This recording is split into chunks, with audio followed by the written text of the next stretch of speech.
Welcome. I am your host, Manpreet, aka MMA Lock of the Night, and your boy on social media at MMALOT, and joined as always by my guy Cody Saftik. And you guys can follow him at CJ Saftik on Twitter. And we are here propping you up for UFC Vegas 60, headlined by a scintillating bantamweight main event between Corey Sandhagen and Song Yadong. Very fun, interesting fight. Should be very entertaining as well. I can't wait for this one, Cody. How are you doing, my brother? How's it been hanging? Yeah, well, last week not so good. I mean, the parlays pretty much got dusted up. A couple key guys like Clay Collier, Hakeem Dawodu, and speaking of those guys in particular, those are my two props for the week because we got Kevin Holland by KO canceled when the fight got rebooked. But I had Collier inside the distance. He almost got done in the first round. I had Dawodu by decision. Maybe the worst I've ever seen him look. Maybe the best I've ever seen Julian Erosa look. So that's the fight game. We ended up having an amazing Tuesday for the Contender Series, and I'm hoping to just parlay some of that good luck into some hot props this Saturday. Yeah, shout out to your guy, Trevor Peake, getting it done, showing the dog in him, surviving that early onslaught from Malik Lewis and coming back in that second round and getting it done. Personally, I thought it was going to go the complete opposite way. I thought Trevor Peake would have whooped on him in that first round, and then Malik would come back in that second and get him done. But good heart from Trevor Peake, earns that contract to get into the UFC. Can't wait to see how he gets matched up going forward. Go ahead, Cody. Well, I'll admit something, right? So there's so many cards, so many fights. There's Bellators, there's PFLs, there's international shit, bet KSW. There's just always something going on, right? So I feel like you're getting lazy on it, but you're not spending 6 hours watching one fight. You know what I mean? And then for the Peak fight, right from the get-go, I must have watched everything that there could be watched on it. And I was like, he is going to beat Lewis, and this is how he'll do it. He'll have to probably withstand a difficult first round and come back and beat him in the second. But even in your wildest dreams, the ref still almost stopped it. He warned Trevor, defend yourself. You know, a Mark Smith, for example, would have probably stopped it. You get a bad bounce. Like, the game plan can't be take a shit kick and come back and win. And then you can't go tell people, oh, I told you so. Because they're like, dude, what the hell? But like you said, the dog. And that was one thing that we definitely knew. We knew he had the dog in him, and he brought it back out. So it was nice to like dive in. And then as the fight was breaking down, people were like, oh shit. Because we had like a watch party for it. Everyone's like, oh shit, but don't worry. It's all going according to plan. And they're like puzzled. And he got the win. So now it's the same thing here. It's like there's these apple pie shitters, but if you dive deep, it's like this guy's going to do this to you. A Jake Collier, because he's a middling heavyweight. A Hakeem Dawodu, not because Hakeem is bad or anything, but he's very inconsistent, you know. Yeah. The fight, one fight, he'll throw up 140 significant strikes landed, against a decent enough opponent in Mike Trezano. And then all of his other fights, he's landing in the output of 40, 50, right? And so you're hoping he's going to be that same Trezano guy, but he shows up looking to throw nothing, and that's a bad game plan against Julian Erosa, who's just going to swarm you with volume unless you can keep pace with them. So they're all coulda, shoulda, woulda moments. Yeah. But looking at this card, I did take my time in a few spots, and I feel like there's a good 3 or 4 underdogs that nice plus money options, and then some favorites I think we can lock in as well. I'm looking forward to seeing which dogs you hop on as well, because I do think that there are some good ones as well. So hopefully we align on some of them. But before we do actually hop into the breakdowns here, we obviously want to kind of just send our condolences and just let it be known that, we got love for Elias Theodorou. Obviously, he passed away this past weekend due to a private battle with colon cancer. I believe it was pretty much in stage 4 by the time by the time he found out. Very unfortunate, right? I got to spend some time with him at Grants MMA, one of the few gyms that he would frequent and really sharpen up his tools, especially with a common or mutual friend of ours in RG, Ryan Grant, head coach over there at Grants MMA. And then I had somebody hit me up in my DMs initially about it, and I was just like, there's no way this is possible. And then I saw you tweet about it. I'm like, oh shit, like this really came out of left field. It really goes to show Elias's character, the fact that he didn't really let it be known that he was dealing with this, right? Like, he wanted his legacy to be like him being an advocate and, fighting for the right things. And obviously his battle with getting TUEs for cannabis is a big part of what he was responsible for and what he has been known for. And, going the Chadwick Boseman style of really not letting anybody be known, really not showing any weakness in a sense, and wanting that sympathy from people, and just, passing away peacefully at home with his family, who was obviously well aware of his condition at that time. I wanted to pass on over to you in case there's any like story or anything that you want to quickly share in regards to Elias. And being the resident Canadians that we are of the MMA betting game, I felt like it was important for us to just quickly shout out Elias and give our quick thoughts about him. So anything you want to say about it, brother? Yeah, no, like you said, man, you touched on all the points. He was a really beloved guy in the community, both as a fighter, but also just as a guy. Like, nobody deserves to die, but if anybody ever deserved to live, it was Elias, man. The guy lived every day. Anybody would have traded spots with a tall, good-looking, beautiful hair, pro fighter, walks into an MMA gym at 21 years old, fights in the UFC at 25 years old. The guy was extremely talented. People, they're definitely going to miss his companionship as much as what he did like as an athlete. But yeah, two stories. One, I had met Elias maybe, 3 or 4 times, and we booked fights and we've done interviews and attended the same parties. And I ran into him at like a little bar. It was just me and my dad. We had lunch. We're about to take off. Elias is there. He's taking off, and he just stops. He comes right over the table. Just, hey, what's going on, Cody? Who's this? This is your dad. What's going on, Dad? And he's, giving him a back rub, and he's sitting at the table. How are things going? We shoot the shit for 5 minutes, and okay, good seeing you, man. He just walks out. And it wasn't even like this guy's my best friend. We're like close friends, but he made everybody in the room feel like he was their best friend. Like he was just a special person. And from that day on, my dad always brought him up. How's Elias doing? How's your guy? He'd always say, how's your guy Elias? How's your guy Elias? Like, because just from being there, he was like, well, they must be pretty close. This guy's, like, made you feel special. But anyways, to get away from the feel-good stuff, I'll leave you with a funny Elias story we can go on. This girl I work with, Lily, her friend picks up Elias at a bar, right? So she takes him home. And whatever, in the morning, she's just like, I got to go to work. And he's kind of half, hungover still. And she's like, you can sleep in for a couple hours and just let yourself out. I got to go lock the door behind you kind of thing. Doesn't even know him, right? Takes off, right? So she tells Lily, she's like, I got back home and like nothing had been touched. Nothing was missing. Nothing out of place. She's like, only he had played on her Xbox Live account for like 2 hours or something. Didn't even touch anything else. He would have like woken up hungover at some girl's house, not knowing it. There's an Xbox. He goes on Xbox Live. He doesn't even just play the game. The timestamp was like he played for a couple hours or something, and then he split. But like really good, kind-hearted guy, right?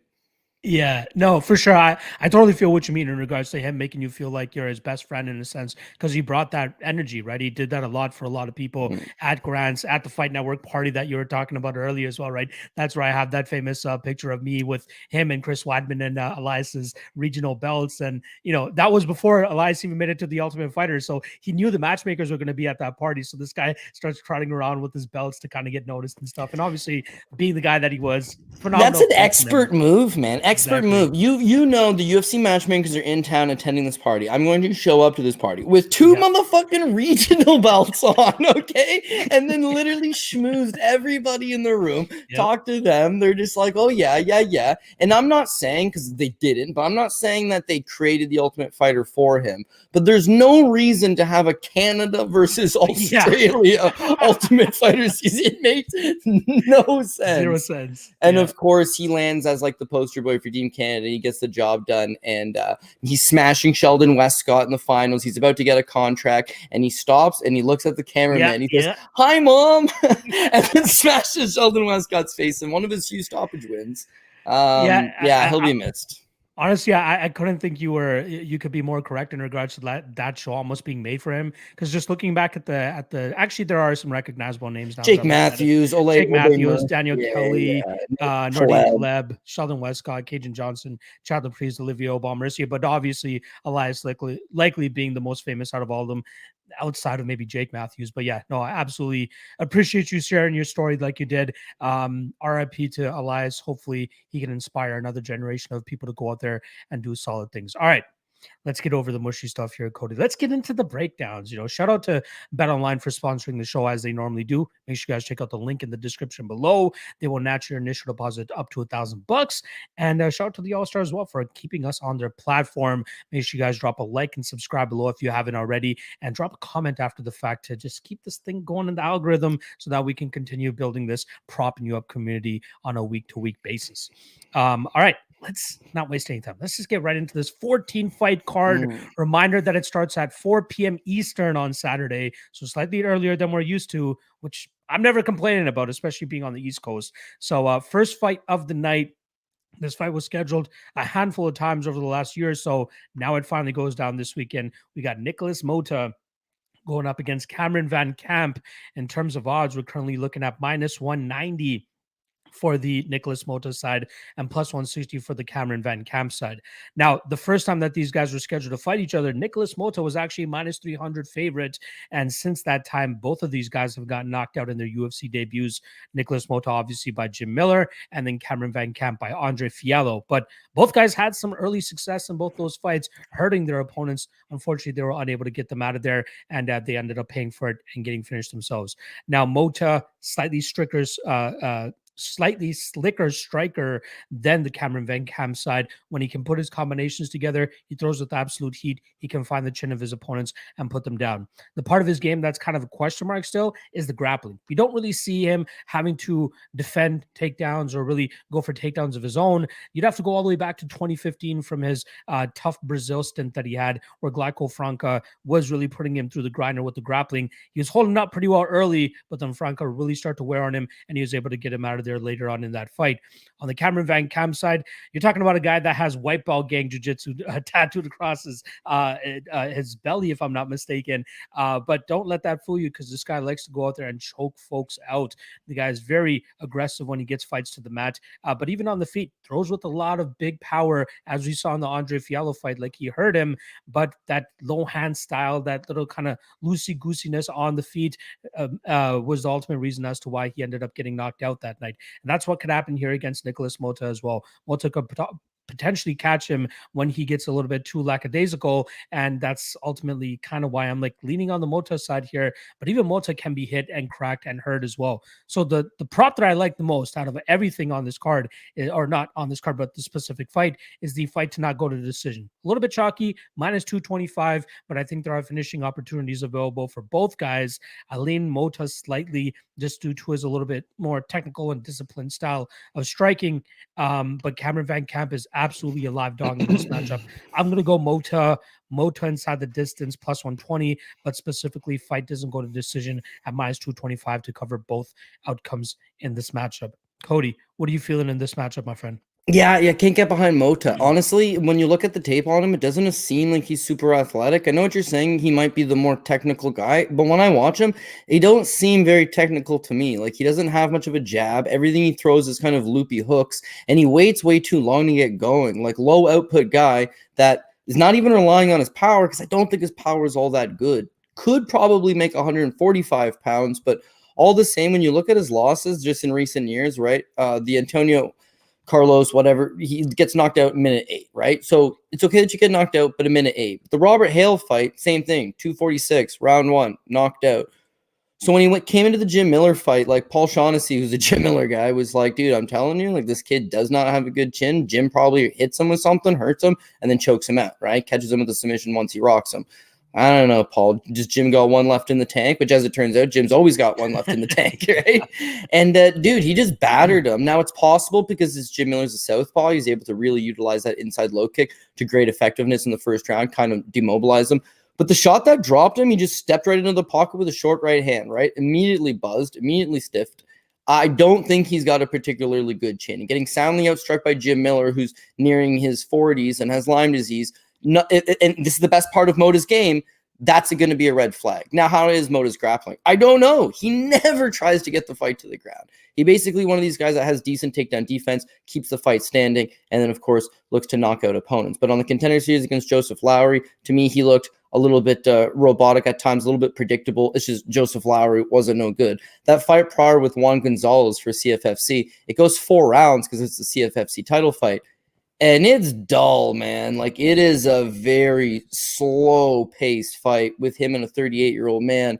Very few striking, like big actions combinations landed. And I didn't think he looked particularly good. So I just feel like you have to keep your expectations from Mota fairly realistic.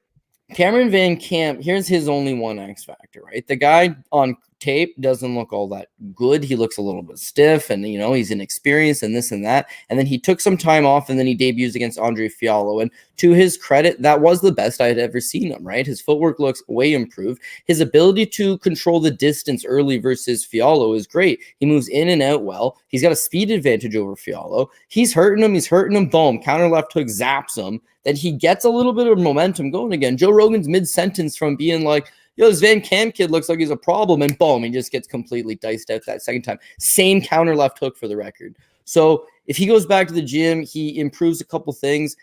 This is the X factor. He has Bobby Volker, Dan Stickgen, Craig Eckelberg, Kenny Goudreau, Andre Fiallo. All these fights are at 170, okay? This fight's at 155. He's 6'2", which means he's going to come in as a sizable strength and size advantage over Mota, who's 5'9". Mota could make 145 as far as I'm concerned. Van Camp didn't look out of place at 170. He comes down to 55. He's going to be big and strong. He's going to be able to use that same speed, that same ability to kind of play that rangy kick from the outside game. And I think he steps in and he cracks Mota with something. Mota doesn't have a good chin, and he's fighting 55ers, right? Van Camp comes down, even if he's not the most technical guy, the size, I think he's going to be able to crack them. He cracked Fiallo, who's decent, right? Fiallo, much better than Nicholas Mota, and much bigger than Nicholas Mota. So if he can just do the same thing, get going early, hit him to the body, cause him to drop his hands, come in with a straight left, I think he can make something happen for himself. And it's not plus 900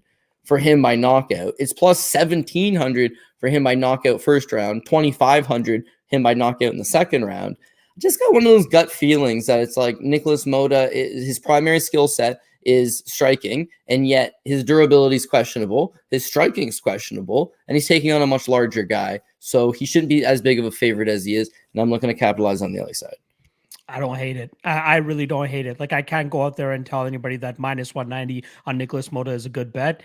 If you're picking a money line side, it's likely the Van Cam side, like you're saying. But I'm glad that you touched on one of the big factors here is the fact that he's going down to 155 pounds. So keep an eye on him on the scales tomorrow. If he looks good, might be a good underdog play. But even pre-weigh-in, it seems like he's not a good underdog play. But one thing that me and Cody seem to agree on, fight doesn't go to decision, right? No. I agree with you there, brother. Perfect. All right, let's go to the next fight here. We're going to be talking about a bantamweight fight between Tony Gravely, who's coming in at plus 140. Not often that you see him as the underdog, going up against the Basharat brothers. One of them is specifically Javid Basharat. Now, Javid's brother, Farid, actually just earned himself a contract this past Tuesday when he was able to go out there and his opponent's name is escaping me at the moment, but he was able to go out there. Alan Bagoso. He was able to have a great overall performance there. Outstruck him, outgrappled him, beat him to a pulp, was not able to get him out of there,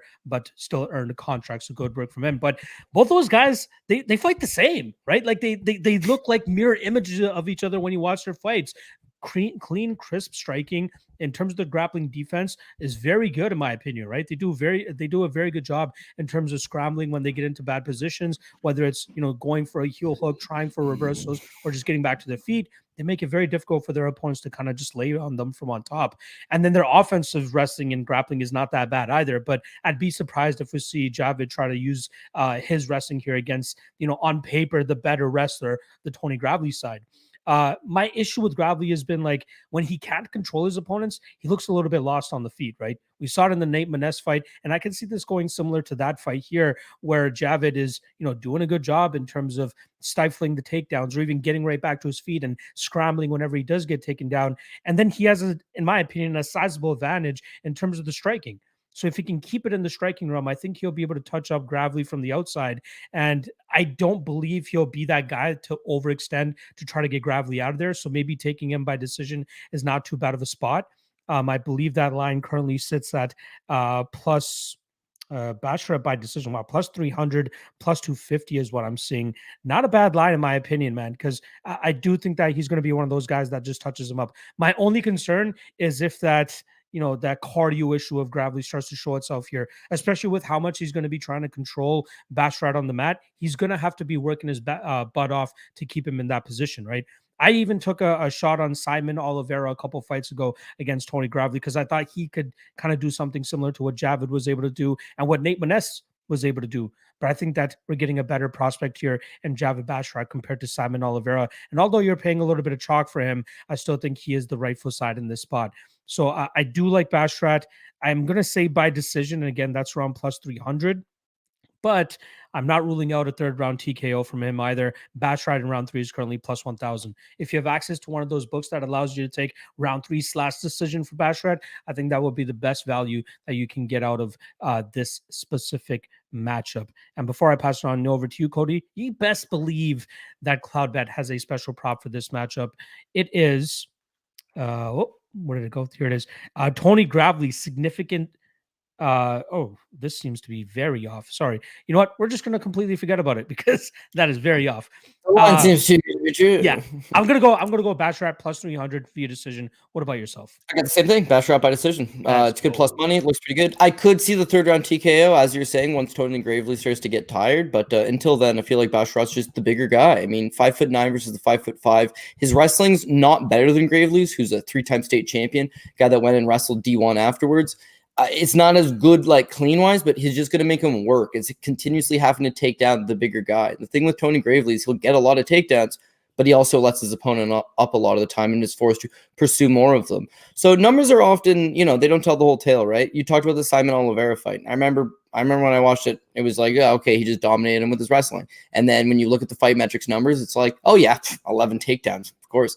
When you watch the fight, it's the same 11 takedown every single time. Oliveira just keeps grabbing the neck for the guillotine choke. He's essentially giving him the takedown every single time, grabbing the neck. No, you need to dig a double or dig an underhook. You got to start creating space. I think those are all the things that Basharat is going to be able to do. Basharat's going to cause him to work. He's not just going to continuously fall to the ground over and over. And with Gravely, excellent wrestling. But if the ground and pound's not there, if the submissions aren't there, if you're not dominating your opponent, you're leaving it to be subjective in the judges' minds. So go back and watch the Geraldo de Freitas fight. It's a split decision win for Tony Gravely. Tony Gravely gets 7 takedowns in the fight, but he gets outstruck 76-49. And that's what matters, is that even though he's getting takedowns, even though he might be on top, he's getting outworked in a lot of these spots. Now, his striking has gotten better. He has good power, but I feel like Basharat's got the cleaner technique. He's got cardio for days. His last fight, honestly, against Trevin Jones, that's the most tired I've ever seen him. But it's UFC debut. Coming huge spot, you come in, you get tested by a tough guy like Trevin Jones. He emptied the clip in there and did everything possible. He's going to come in a better version of himself. These Basharat brothers are young. They're full-time out of Las Vegas. They're continuously getting better, and he's got a very well-rounded skill set with a deep gas tank. All good things to just get back up, work Tony Gravely over, land the bigger shots, win the decision. And yeah, last but not least, like Aljamain Sterling had trained with both these guys, and he was like, there are going to be a problem. Both of these kids going to be a problem for anybody in the division. Stand up. You better take them down. No doubt the game plan is going to be take Javid Basharat down. But again, I think he's improving. His wrestling is getting better, and he'll just be able to sprawl him out and hopefully get up more times than not. So give me Javid Basharat by decision. I like it. Glad we're on the same side there, because there are a couple of people out there who respect on the Gravely side, but I think he's going to be a little bit too outmatched. And I'm glad that you brought up the Geraldo de Freitas fight as well. Another perfect example of what could potentially happen in this matchup. All right, let's get to the third fight of the night. We're going to be talking about a women's flyweight fight. Julian Robertson and Maria Agapova. We got minus 145 on the Canadian and plus 125 the return on Maria Agapova.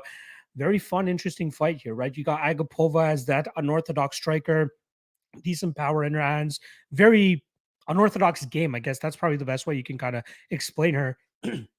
And then on the flip side for Julian Robertson, we know what her game plan is every single time, right? We know she's not going to be improving her striking at any point to the effect of her going out there and just having a striking heavy game plan.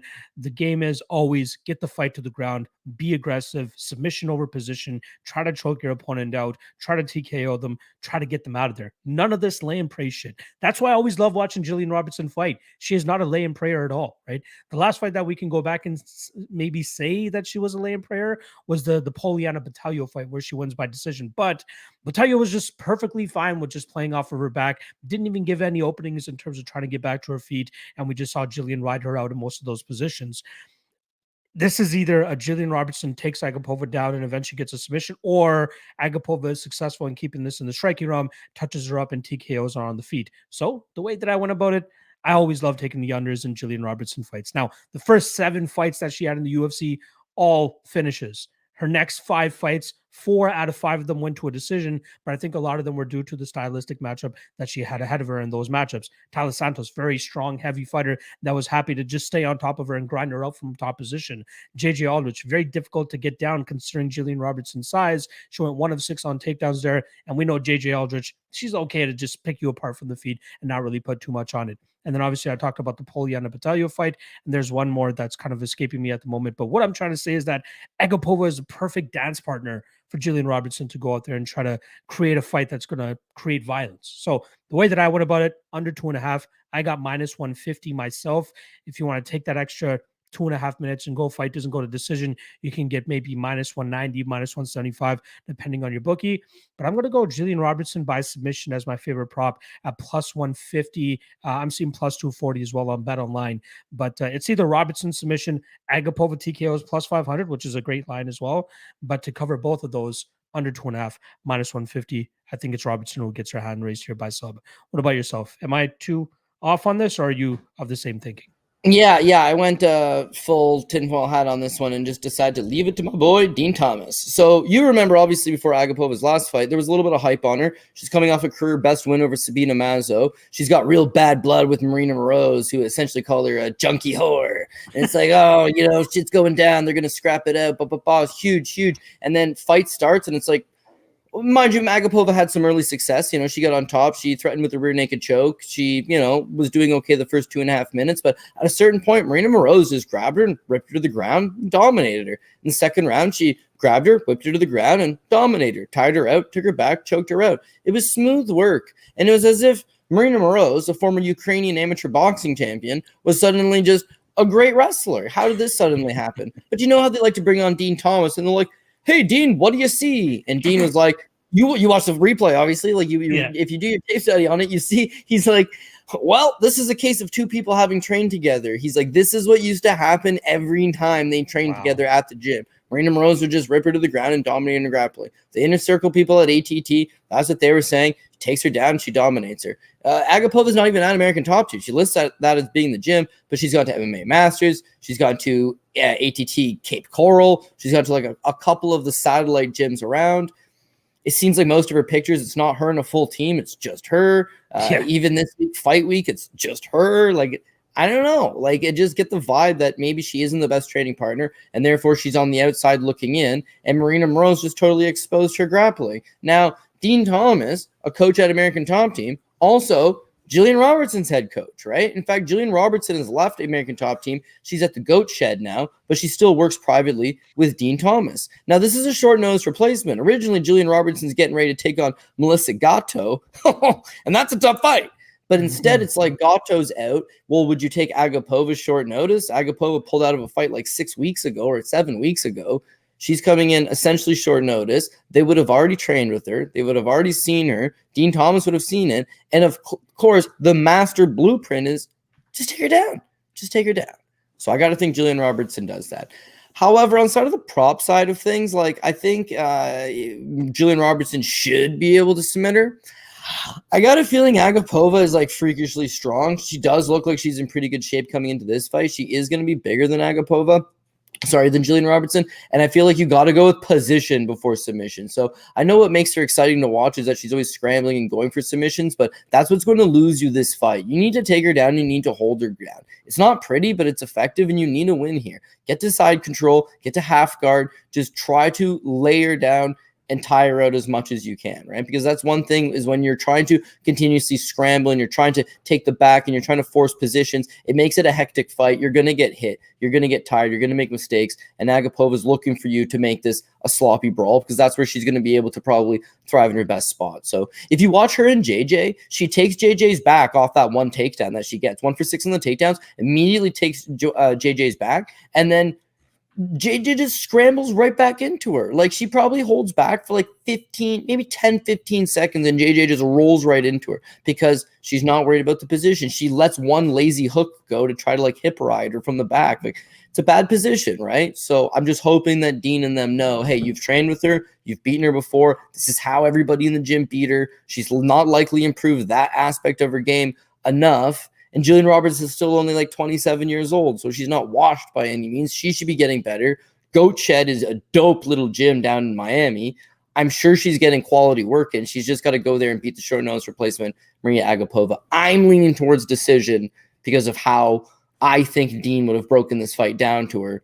And that's plus 220. So like I wouldn't have the most. I'd rather just hit that money line minus 145. But in terms of props, I would lean towards the Jillian Robertson by decision at plus 220. Cloudbet prop here that I think you're going to like the over, but Jillian Robertson successful takedowns over under 1.5. Yeah. I got to say over on that. I'm thinking 2 takedowns because she's going to get her down in the first round, and I think she's just going to kind of soften her up. Second round, she's going to take her down, and that's when it's going to come down to what version of Agapova shows up. If Agapova with a little bit of gas in the tank shows up, then I think she is going to survive, but she flat out quit against Marina Moroz, and where I'm kind of inclined to give you a bit of a pass on that one, she flat out quit against Shayna Dobson, and nobody could ever really give anybody a pass on that one. So last but not least, the whole buildup was Marina Moroz talking shit to her, and like when the fight was it's time to get going, I remember I'll never forget this because it's like human psychology more than fight game stuff. But like Marina Moroz talked a whole lot of smack, Agapova's talked some smack back.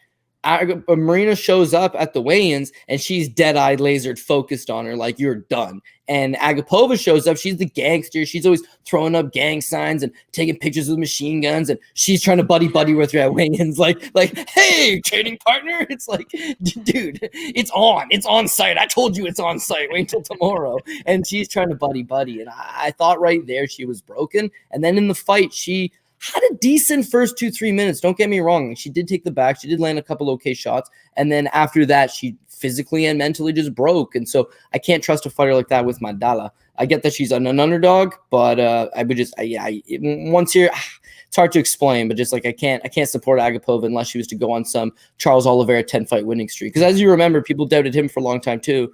He just had to do some real dope shit to get people to forget about it. And I think people should forget about it at this point. Yeah, exactly. You need like a solid sample size of, contradicting what you were saying to actually change your opinion on a specific fight or a certain technique. So completely understand that.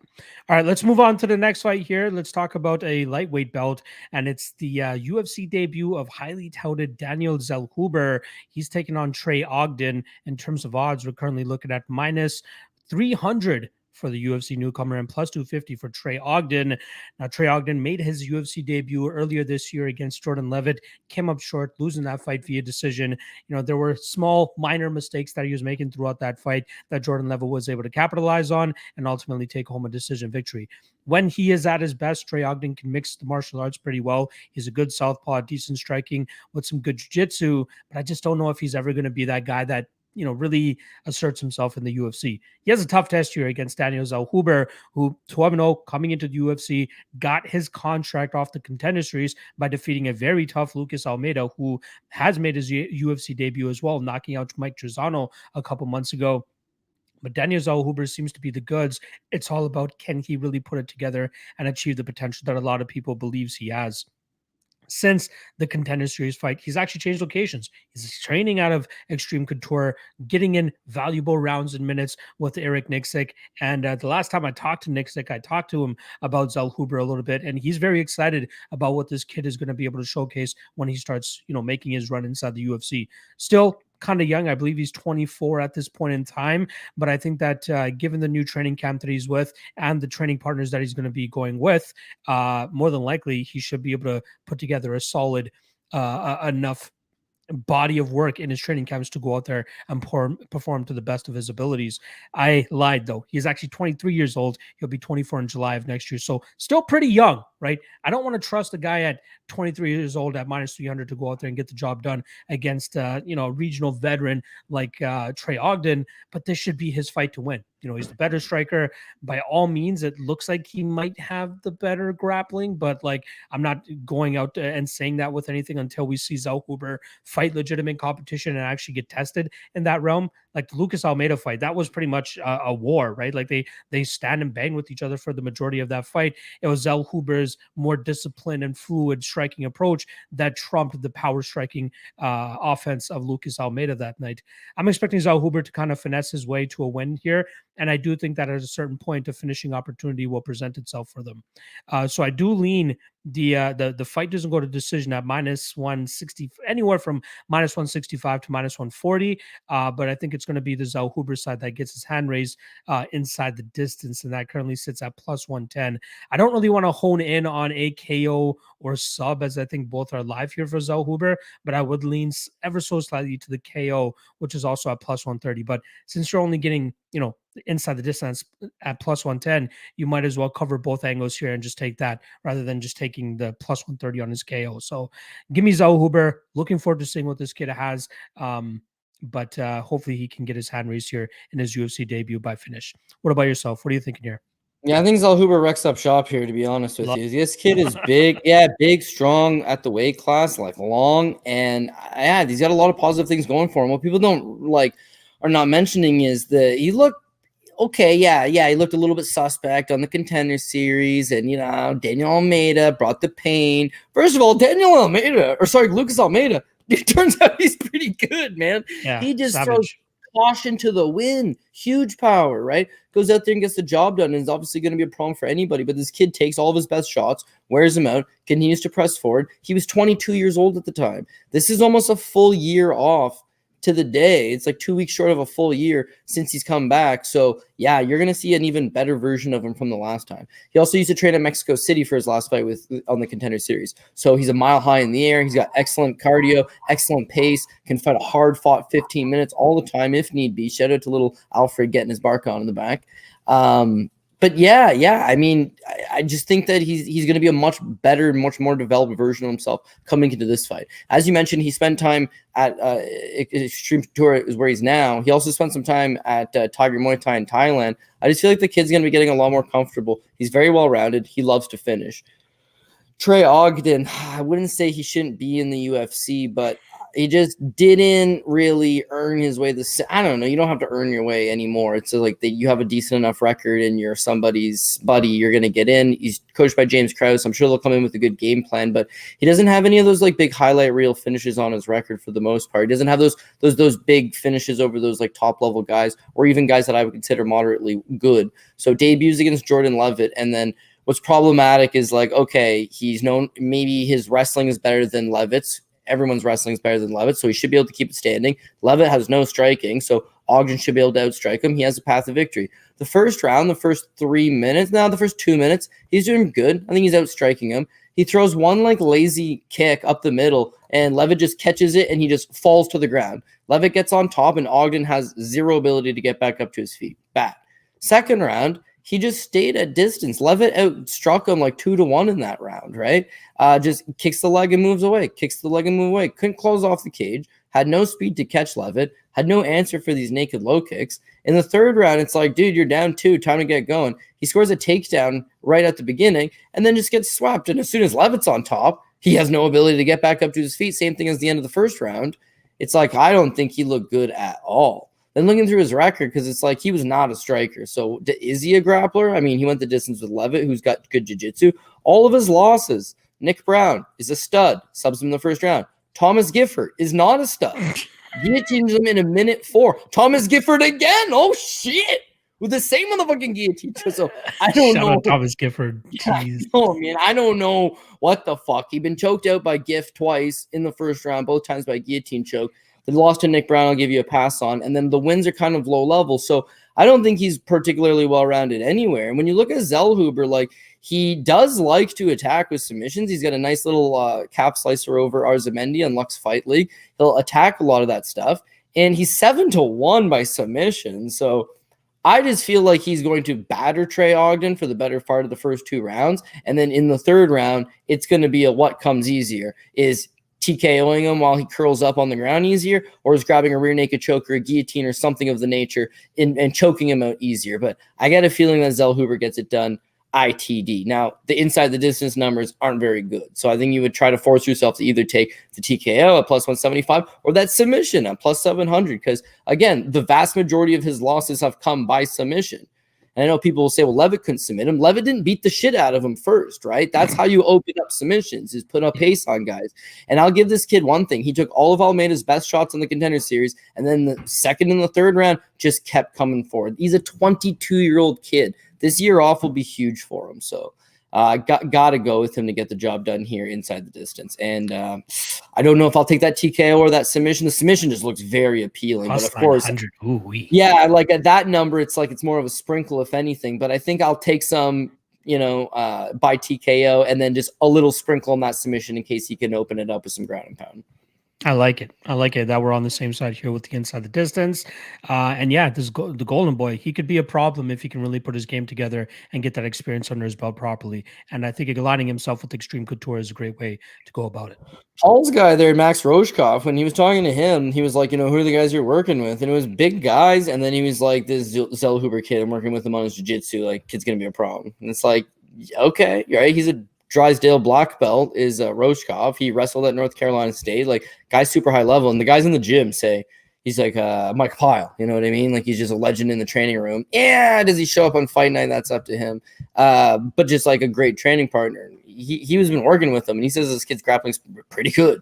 So I just think he's got him outgunned anywhere. And like you said, promising prospect, like a guy that could go far into the division and maybe crack top 10 at some point, top 5 maybe.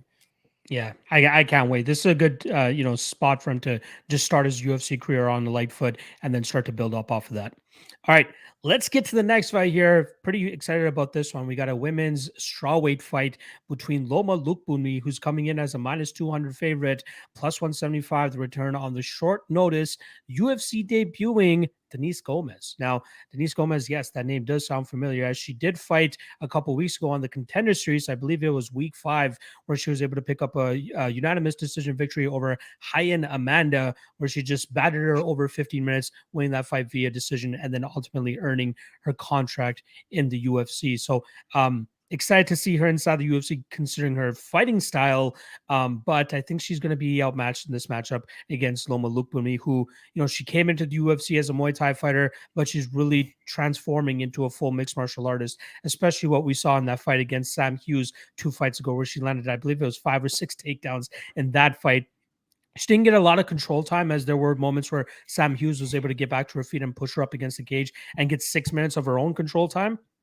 But when these women were at distance, it was Loma Lukbunmi landing the more damaging shots, staying more active with her striking, and ultimately that being the reason why she got her hand raised. She had a horrible stylistic matchup in her next fight against Lupita Godinez, so I'll give her a pass there. But like I said, we see her MMA game really starting to flesh out now. And I think a lot of that has to do with their head coach, George Hickman, right? George Hickman, former Tag Muay Thai head coach, but came over to Tag Muay Thai with a wrestling base. Like, he was kind of instructed to come into the UFC or into Tiger Muay Thai and showcase that wrestling style, so that they can really start to hone the proper mixed martial arts game that are required to be successful at that level. But apparently he left Tiger Muay Thai about a year ago now. He started up his own gym called Bang Tao Muay Thai, and his star pupil Loma Lukbunmi followed him over. So that they're going to be sticking together for pretty much the entirety of her career. But I love the wrestling work that he's done with him, right? She could still use some work in terms of her ability to control opponents when she actually gets them down. But the fact that she's getting the mechanics of the takedowns down is very promising. On the Denise Gomez side, big power hitter, and that's really about it, right?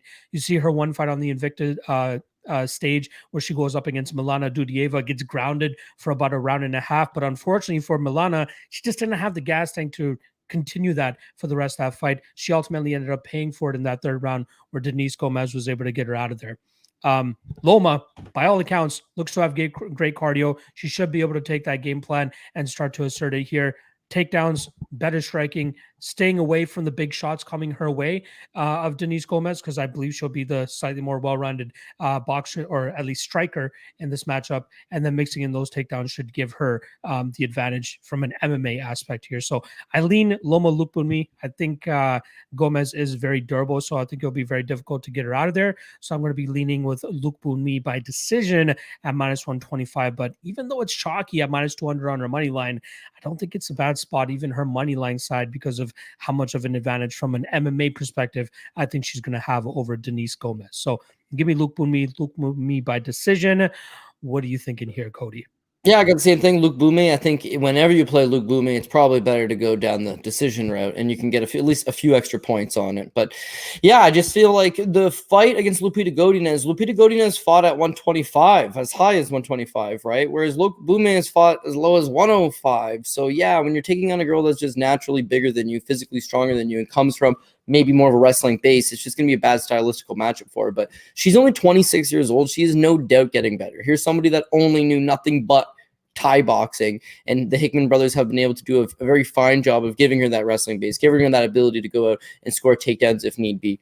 And of course, yeah, you've seen her use her wrestling at times against Sam Hughes, 4 takedowns in that fight, and looked career best. So I feel like she is still a work in progress, but she's still young enough that I do expect those improvements overall to be made to her game. So how does she match up with Denise Gomez? Denise Gomez seemed very, very simple, so to speak, right? She just fought 3 weeks ago, which in and itself is a bit of a task for anybody because it's hard to get a 3-week turnaround when the fight went the distance. And then for the record, it was pretty a hard-paced fight. I mean, she got hit 55 times, I suppose, and she lands 103. So that's a lot of volume. You land 103 significant strikes. Your hands are going to be feeling it. Your legs are going to be feeling it. You are going to be feeling it in general. Plus, Rihanna Amanda, I would think, won that first round, did an excellent job, landed some big shots in the first round, and then fatigued. Fought an okay second round, but, you could tell that she was running on fumes. Had she come in with a great gas tank, had she been able to keep up that pace for 15 minutes, it might have been a different fight. But Denise Gomez won in part because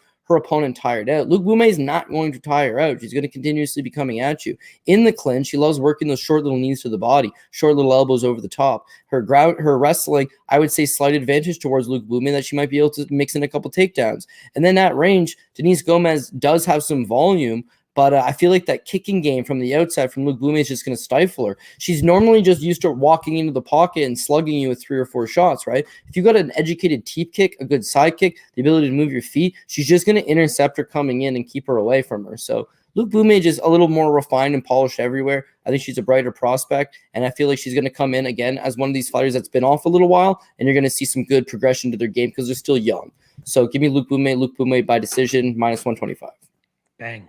Love when we're on the same spot there. Shout out to our guy Ben the Bane Davis in the chat as well. Appreciate you stopping by, my friend. All right, let's get to the next fight here. There's no need to keep going on about this fight that we're on the same page of. So let's get to another women's MMA fight. We're going to be talking about a bantamweight fight between Aspen Ladd and Sarah McMann. In terms of odds, we currently got minus 140 for Aspen Ladd, plus 120 the return on Sarah McMann. Tough fight to break down, man, because we never really understand what kind of Aspen Ladd we're going to be getting. When she's at her best, she drags opponents to the ground and she smashes them, right? She does her freakish little scream that she does every time she's doing her ground and pound. That's when she's at her best. Yeah, exactly. But like over the last couple of fights, she seems a little bit too lackadaisical, right? Like her robotic striking and just a constant forward moving style is just too slow and plodding for her to be really successful with it. We saw Raquel Pennington a little bit, actually not a little bit, but a whole lot slicker in the boxing realm, which is why even though Aspen Ladd was marching her down for the majority of that fight, Raquel was the one getting off the better shots and landing more effective damage. So, good one for Raquel Pennington there, but still further question marks about Aspen Ladd. She's had a rough, since December 2019 when she finished Yana Konitskaya, she's had 6 fights fall out, and then the 2 fights that she actually ended up having, she lost, and she just didn't look good, right? The normal Dumont fight, it was like a ghost fighting in there. She didn't even throw anything. She just had no urgency whatsoever, and a little bit of that spilled on over into the Raquel Pennington fight, although at least she threw a little bit more output in terms of attempting to go after her opponent compared to what she did against Norma Dumont. The flip side for Sarah McMann, she's coming off I believe she pulled off an upset in her last fight against Carol Hossa, where she was able to ground her for the first 10 minutes of the fight. And then, as we know, her cardio starts to dip off. But luckily for her, she stayed safe enough to not get finished by Carol Hossa, and she picks up a decision victory there. That's Sarah McMann's game, right? She has enough cardio to go out there and defeat you for 10 minutes, but then that third round, she has to hold on for dear life, hoping not to get finished. Aspen Ladd is one of those chicks that, like, she is on the chopping block, right? This will be the third straight loss for her if she actually goes out there and loses. So knowing that her back is up against the wall going into that third round, and if she is down those 2 rounds, I'm scared that she could turn it into rampage mode and take advantage of Sarah McMann's expiring gas tank. So that's why, like, I have a lot of question marks about this fight, but I still come out on the Sarah McMann side ever so slightly. I do think she'll be the one getting the better of the wrestling. Aspen Ladd's, is she really even going to have a striking advantage? Like, I think just by default, yes, because Sarah McMann's striking is just not the greatest, but it's not to the point that we got to worry about her getting starched on the feet in this spot. So I'm going to go Sarah McMann. I think she drags this fight to the ground for the first 2 rounds, does enough to survive the third, wins this fight by decision. McMann by decision, currently sitting at plus 180. But like, even from an actual betting perspective, this might be one of those spots where I'll try to look for a live entry on Aspen Ladd and try to gauge the gas tank on Sarah McMann, and if there's enough time for Aspen Ladd to actually pull off a victory. But pre-fight, and my favorite prop has got to be McMann and McMann by decision. What about yourself? Am I not giving Ladd enough credit, or do you see this going the same way? Gotta wait till Friday, my man. Who knows? Who knows what Aspen Ladd's going to show up on the scale? And that's the thing about it, right? You've seen her on the scales look atrocious, and her body's failing her. She has to go to the hospital later. And you've seen her at 145, and you've seen her like, you don't know until she gets on the scale. So that's why I'm a little bit hesitant to pull the trigger just quite yet. However, I'm going with Aspen Ladd to get the job done. And I think there's a lot of juicy numbers that could be had on this. So first and foremost, let's address the Norma Dumont fight, because it was dog shit. Absolute dog shit. You're right about that. First of all, it's 5 rounds, which is super fucking weird, because why would this headline a card? But she was supposed to fight Macy Chase on 14 days prior, okay? Failed weight cut, ill, on the scales. Commission looks at her, says, no fucking chance. Then you take her, body shutting down on her. Now you rehydrate her. She comes back up, and then you say, we're just going to book you next week to fight another girl in a 5-round main event. What? Why? So yeah, it was going to be a bad version of her that showed up, and as a result, she did absolutely nothing. The Raquel Pennington fight, the first 2 rounds, she does not look good at all, right? She's the one that's moving forward, but Raquel Pennington's intercepting her, landing the big right hand, controlling her for the most part against the cage. Yeah, Aspen Ladd's normally the stronger girl because she's a big, thick girl, right? Strong, big, thick power ass on her, right? But Raquel Pennington is the one that's kind of like physically stronger. But in the 3rd round, Ladd comes alive. She scores a takedown. She lands some decent ground and pound. She's trying to push the pace. She just got off to a slow start. And of course, Raquel Pennington's a former UFC title challenger, right? So not exactly in bad company by any stretch. Aspen Ladd is young still. She's 27. I think that if she does make a good weight cut, she is going to, again, still making these progressions. The one thing I am worried most about is that her boyfriend is her head coach, right? Jim West. It's very difficult to like push her to the next level because he's also banging her, right? So you can't really like go out there and do things or say things you normally would to a student or someone that you're training. It's different, right? Does she need to be pushed? Potentially. She has trouble with cutting weight. She has trouble with, freezing up in fights and maybe the mental side of it. So I just don't know that any of that helps her. Can she be trusted to bet? Probably not. But if you can hit some good plus money tags on it, not bad. So here's what we're going with, right? We're going with Aspen Ladd by TKO at plus 450.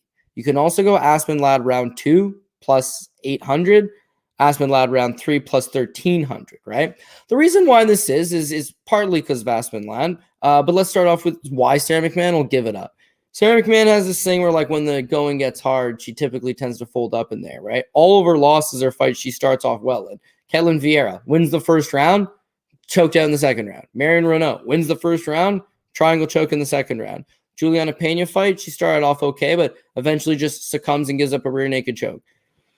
That's typically what happens. She's a good front runner, but I mean, she's 41 years old at this point, and she's very one-dimensional with the wrestling. She can shoot a takedown and try to take you down and hold you down, but that's about it. She's not at Team Alpha Male anymore. She's left Team Alpha Male. She's opened up her own gym, and essentially she's running her own camp. Again, at her age, she never wore damage well, particularly well to begin with, but it's just a history of starts off well, fades. When she fades, she gives up a submission. The submissions, a lot of the time, yeah, they're tight, this and that, but it almost just feels like she's giving them up because she just doesn't want to get hit anymore. Even the Gina Mazzani fight, was it the Mazzani fight? She wins a fight. Might have been the Alexis Davis fight. She wins, and then afterwards, she says in her post-fight interview, half of her face was numb from an elbow. She's like, I can't feel half my face. It was like, whoa, from what? Short little elbow while she was on top. Now the Kel Rosa fight, because you and I, my friend, I think we both took a bath on that one. I know I did. I know I did. I said the same thing. Quitting mentality, right? She's going to quit against Kel Rosa because she's got a long history of doing it to herself. And Rosa is someone that lands tons of volume, right? 120 significant strikes landed. I believe she is a BJJ black belt. I just felt like she would do the same thing that has been happening to Sarah McMann. Sarah McMann in the first round just easily takes her down. And Rosa, who looks undersized for the weight class, she looks like she's a 125er, doesn't do anything. Second round, takes her down, doesn't do anything. She's probably up easily 2 rounds, but the first round might have been a 10-8. And then in the third round, she's dominating with about 2.5 minutes left. She just flops over and Kel Rosa gets on top. And if Kel Rosa would have just gone to town and just start smashing away, she could have won that fight. McMann still almost found a way to lose a fight that she was cruising 30-26 in, because she's just prone to make those mistakes the later it goes. And so I think with a big, strong girl like Aspen Ladd, the first round, she's going to try to wrestle her around. She definitely does have the wrestling advantage, but you're taking on a girl that's fought at 145. You're taking on a girl that's big and thick, and if you take her down and she works her way back up, you're just going to be continuously exhausting energy. In the second round, now if you can't get these takedowns as easy, if you're a little more tired, if you're not being able to pin her up against the cage, she's going to start teeing off on you. McMann doesn't handle getting hit well. And so I just feel like the longer it goes, Aspen Ladd will slowly break through. Not quite like Trevor Peek, where he's got to get shit kicked early and come through. But one of these, I might get wrestled down for the first 6 or 7 minutes, but I continuously need to get back up, cause her to work, short little elbows, short little knee strikes, small little damage, accumulative, take over the longer it goes into the second, take over by the third round and put her away. And I feel like Aspen Ladd is going to do exactly that. The reason I'm taking the TKO over anything else, because if you look at it, it's like, well, outside of Ronda Rousey, who's knocked out Sarah McMann, like she's generally getting submitted. But what happens is she's fighting girls that she curls over and they see the submission, so they take the submission. Aspen Ladd doesn't care about the submission. If you curl over, she just keeps slugging away, going, ka, ka, ka, ka, ka, ka. It's like, Jesus Christ. And eventually succumbs to a TKO finish because the ref's just like, okay, I'm done with this. So that's the path I think it's going to go. So I think there's some juicy plus money here on Aspen Ladd, specifically by TKO. And if you want to take a shot at the second and the third round. Yeah, round 3. I should have mentioned that on my breakdown, because you know how much I love round 3 props, Cody. But that's absolutely on the table in this spot. Special cloud bet prop for this matchup. Over under takedowns here on Sarah McMann. Over under 2.5. What are you thinking, Cody? For Sarah McMann, 2.5. I'm gonna say, dude, I'm gonna say under. I think her wrestling's good, but at 41 and not being the same size, because normally she's way bigger than a lot of these girls, right? She's not way bigger than Aspen Ladd, so she'll get a takedown. She'll get 2 takedowns. 2.5 takedowns, you say? I'm gonna lean towards the under on that. Fishy. Yeah, for sure. It's a tough one to call, considering what Aspen Ladd could do the later that this fight goes. All right, let's get to the next fight here. And I believe, nope, we are still 2 fights short of the prelim headliner. But next up, we got Trevin Giles trying to make his second walk to the cage as a welterweight. He's taking on Louis Cosce, who we haven't seen in close to 10 years, or 10 years, 2 years. In terms of odds, we're looking at minus 210 for Trevin Giles and plus 180 the return on Louis Cosce. Very tough for me to truly have confidence on the Trevin Giles side at minus 210, especially with, the constant weight cutting. And, we saw how drained he looked last time when he weighed the weight. Now he might be a little bit more comfortable, similar to what Jose Aldo was able to do when he transitioned down to 135 pounds. But, I have to see him eat some shots first before I can truly trust him, right? All of Louis Cosce's 6 or 7 wins, I believe that he has, all in the first round. That just goes to show what kind of fighter this guy is. Goes out there, slings the leather, either tries to take you down or and ground and pound you on the ground, or just looks to take your head off on the feet. But we saw when he does get stretched, like he did in the Sasha Palatnikov fight, he does start to slow down, and that's where you're able to take control and take over there. With Trevin Giles, when he's at his best, very lightning fast jab, good striking, moves the cage very well, has some decent power, but is very disciplined in the fact that, he doesn't overextend on too many punches, and he just stays very, meat and potatoes with that jab that he has. That's very successful. Just watch the Bevan Lewis fight to see it at its best, pretty much. If he can use it effectively here against Cosce and kind of just nullify that early power of Cosce, I think he could really start to ramp it up later in this fight and get Cosce out of there. But this is more so of that like live betting entry type of spot, right? No point in taking Trevin Giles early at minus 210, where you could possibly get him at a better line going into round number 2. But the spot that I actually ended up pulling the trigger on is the fight to not go to decision. That's sitting at minus 200, minus 190 on a couple of spots.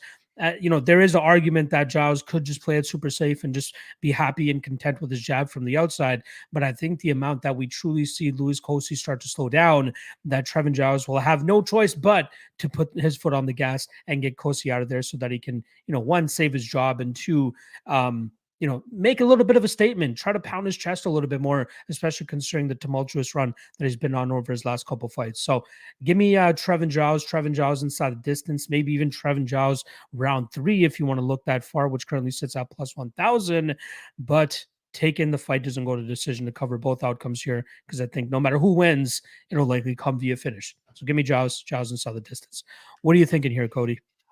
Yeah, I got to go the other way on it. Giles just can't get behind him, man. It's been a career worth of this. People obviously bring back the Zach Cummins fight. He wins the first 2 rounds, gasses out in the third, dropped in the third, choked out, bad look. The Jeremy Mearshart fight starts off good, gasses out in the third, dropped in the third, choked out in the third. James Krause took the fight on 24 hours notice, up 2 motherfucking weight classes.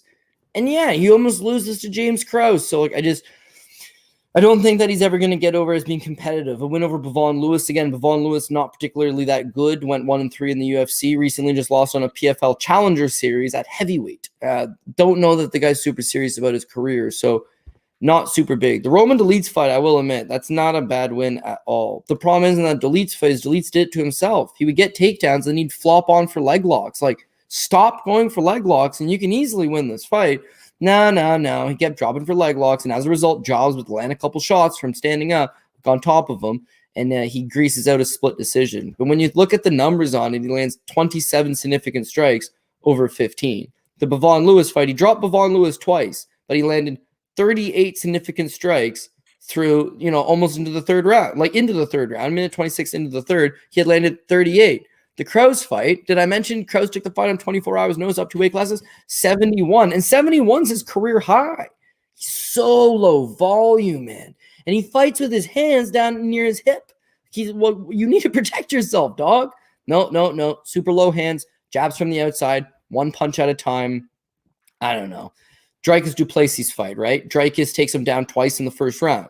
Dricus looks physically stronger, better wrestling, grappling looks better. The second round, it's the first time in the entire fight that Trevin Giles is like, dog, I'm going to throw 2 punches. Throws a left, throws a right. Dricus counters him with the right, knocks him right out. It's like, holy shit. The first time he tried to open up. So is his chin compromised at this point? I don't know. The very next fight against Michael Morales, he shoots a takedown right away. That's unlike Trevin Giles. Trevin Giles is usually looking to box from the outside, but he takes Michael Morales down. And to that point, he looked way better in his 170 debut, right? Against Michael Morales. Physically, looked a lot better shape.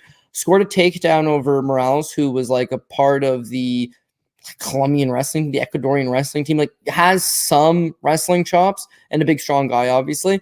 Took him down, but as soon as Morales got back up, he just batters him. And it's like the first shot hits him, drops him, legs are gone, doesn't know where he's at. He does get back up to his feet. And then it's like a short, almost jab, just completely drops his equilibrium, body hits the floor. I think his chin's seriously compromised. That was his welterweight debut. So you could associate it to 1, a bad weight cut, cutting too much weight. 2, he had just been knocked out by Dricus Duplessis. He never had good cardio to begin with. He's a problem. Now, he is fighting good guys, but the results just certainly aren't there. Now, Louis Cosce, why would you want anything to do with him? And I agree. If you're going to play him, keep in mind you're taking a big risk here and keep him lower down on your list. But here's one thing I'll give the kid. He's 27 years old. You haven't seen him in 2 years. So I can almost guarantee you he'll be a lot better from the last time you saw him. Him and his brother used to kick it at Team Alpha Male for a bit. They both moved full-time to Las Vegas. Trains with some of the best guys in the world. Even though he hasn't fought, his brother's been in there, and his brother's been competing. So you're soaking in the atmosphere. You've got 2 years to work on your craft. The difference between 25 and 27, mentally, maturity, physically, he should be all in a better place. And then, yes, he's finished every single one of his wins in the very first round. And the Sasha Plotnikov, he almost finished him in the first round.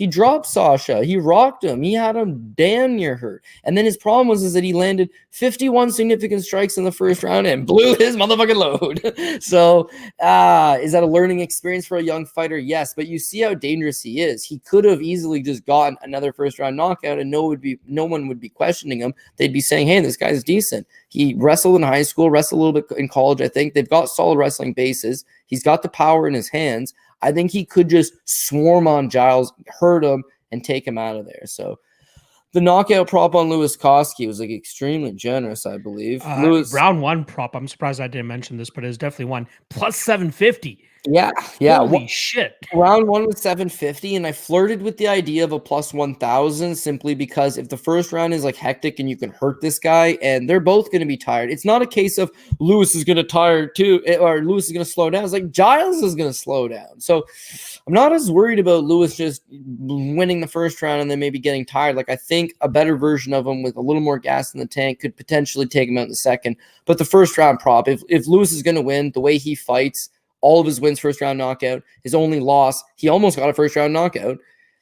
I would say a plus 750, very generous. Him to get a knockout straight up, plus 350. Sorry, inside the distance, plus 350 by knockout is the same price, 350. At least on my book, anyway. I would think he's live to go out there and get the job done. Flip side to that, if you're like, I'm not a Louis Cosce guy, I don't want no part of that. Very fair, very fair. But my suggestion would be, don't be playing Trevin Giles at this line, man. Not good, not trustworthy. He is a prime candidate to shit in the apple pie. Yeah, I can't stomach betting minus 210 on him. I'm interested to see how the cardio aspect of this fight does pan out if we do go into the second and third rounds, as I think that Jaws might show a little bit more than Cosce in this fight, but it's all up to interpretation at this point in time, considering that we haven't seen Giles really extended, especially at this 170-pound weight class. But yeah, I can't believe I overlooked that round one prop on Cosce at plus 750. Like there are certain guys that you should just go out there, and if you get it like plus 400 or better on them to win in round one, considering that the majority of their wins come by round one finish, just blind bet them, right? Otman Azaitar, Abdul Razak Al Hassan, Terrence McKinney. Like if you're ever able to get solid plus money on the round one props, fucking go for it. And I think here with Cosce, I'll probably be taking that round one shot. Very low, low unit risk on it, especially at plus 750. You don't have to bet too much on it to get a decent enough return. Even though I'm picking Jaws to win this fight, I do have to acknowledge that Cosce is live enough to get that early first round finish plus 750. Let's fucking go. All right. Let's get to the prelim headliner. I am very excited about this matchup, and we are talking about Damon the Leech Jackson going up against Pat Sabatini. In terms of odds, we got minus 175 on Sabatini and plus 150 to return on Damon Jackson. Now, Pat Sabatini, everything that I've been hearing about over the last 2 weeks, they make it sound like this guy's absolutely untouchable, right? Like he had some great performances in his first couple UFC fights. Jamal Amers wants to play footsies with him, ends up getting caught and gets heel hooked there. He controls TJ Laramie in a fight that a lot of people expected him to go out there and dust TJ Laramie, but me and you know Cody, like Laramie is much better than what we saw in that Derek Minner fight, and he showcased it in that fight. Even though he lost that fight, he did a really good job in terms of staying in it the entire time. Even the fight before that for Pat Sabatini against Tucker Lutz, he's able to land takedowns, he's able to get control time, and he's able to grind out these decisions. But I think if you go back and actually watch these fights and like look at them closely, Pat Sabatini is not this crazy killer that everybody is making him out to be. Sure, he's a Fili Henzo guy. He has great jiu-jitsu, and he's been able to showcase it. But Damon Jackson is the best jiu-jitsu guy he's faced to date in the UFC, in my opinion. He is a guy that is all action, all offense all the time, right? He is not a guy that just accepts being on his back. He will, use a Kimura sweep to get back to his feet. He'll look to use his butterfly hooks to kind of create a scramble and reverse his position or get back to his feet. He's all offense all the time. He's not going to let you off the hook at all. Pat Sabatini might have the slight wrestling advantage here, but I'm not completely sold that he's going to go out there and just grind him out and win this fight just, cruising at a minus 180 clip. I just don't think that's correct in this spot. I see this fight playing out a little bit closer than the odds indicate, man. I think that Jackson, he showcased over his last several fights that he is a high-level grappler in his own right. The Dan Argueta fight, I see a lot of people giving him shit for that, but I think Argueta is a much better person than people claiming his because he lost on the Ultimate Fighter to Ricky Tercios. Like, I think that's an anomaly spot for him, right? Dan Argueta is going to have some solid wins inside the UFC once he's able to fight on a full camp and not on short notice. So I'm giving Damon Jackson a little bit of a pass on that fight, considering he was a minus 600 there, but did not look minus 600. He's going to be competitive with Sabatini. This will be a back and forth fight. This is a coin flip fight. And for that fact, I think the value is on the Damon Jackson side here. I took a shot on his money line already, but I do think that this is going to be a back and forth grappling affair, and it just comes down to who does enough to get their hand raised via decision. Go to decision is currently minus 200, so a little bit chalky there, but just pick the side that you think is going to get it done, right? Sabatini by decision plus 130 or Damon Jackson by decision at plus 250. I'm leaning Jackson by decision plus 250, but I don't need to get that greedy because his money line is already pretty good to me. So yeah, I'm gonna go Jackson via decision. What about yourself? Yeah, man. Honestly, I'm gonna go the same boat. I think Damon Jackson. It's a case of a guy looks really good and then he looks real bad, and then you judge him on his bad performance. Well, his last fight was bad. What about the one before? It was really good, yeah, but the last performance is bad. You know who's at fault there? Me last week, Julian Erosa. Guy looked awesome against Charles Jourdain. Guy looked fucking awful against Steve Ocho Peterson. So you're hoping the version that showed up against Peterson shows up, and what do you get? A best version of Erosa, right? Striking on point, wrestling on point, cardio as always on point, chin pretty fucking good, man. He rolled with every shot he got hit with. So yeah, you can only judge it on the skills that they do have and what they are capable of doing. And so for Damon Jackson, I know the guy's very skilled. I mean, he's out of that Fortis MMA room. He's trained with some of the best guys. He's strong, BJJ black belt. You've seen him get ragdolled by Mirsad Bektic, a much stronger physical wrestler, but he's clinging to the neck the entire time.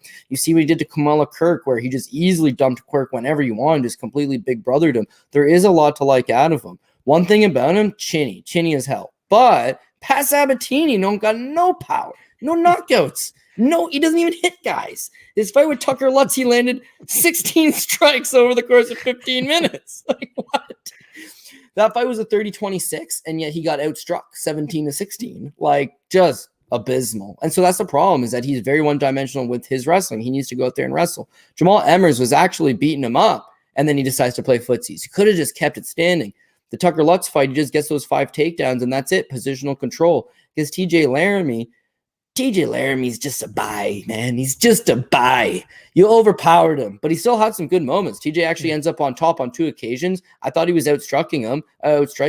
He would just get tripped up, give up his back, and that was all she wrote. Because Damon Jackson, he's physically stronger than Laramie, and if you give up those same bad spots to Jackson, it's going to be a problem. You don't want him on top of you. If it stays standing, Jackson advantage. If it hits the ground, Jackson on top, excellent. If it hits the ground, Pat Sabatini on top, fair, not where we want to be, but I think Jackson's grappling is going to be good enough to defend everything, work his way back up, get back to the feet, and then restart from there. Judges are going to like the damage, the output, those short little strikes landing, and then it's going to be Jackson landing that stuff. So he's 34 years old. People would say his last performance wasn't great against Argueta, who it's not nothing against Argueta, is that he took the fight on a week's notice and moved up a weight class to make it happen. And then you had Jackson was a minus 720 favorite and damn near fucking escaped on the skin of his teeth. But what I will admit is in the 3rd round, there's a moment where it's like he's going to topple over and die in any second now. And he pushes it as far as he can. Chin's up in the air. He's throwing punches. He's just getting after it by any means necessary. Jackson's got the heart of a fighter. He's one of these guys that we say will fight for your dollar, and I think that'll resonate with the judges in getting him a close decision. So close fight, good fight, very competitive fight. Damon Jackson, the unsexy play, gets the job done.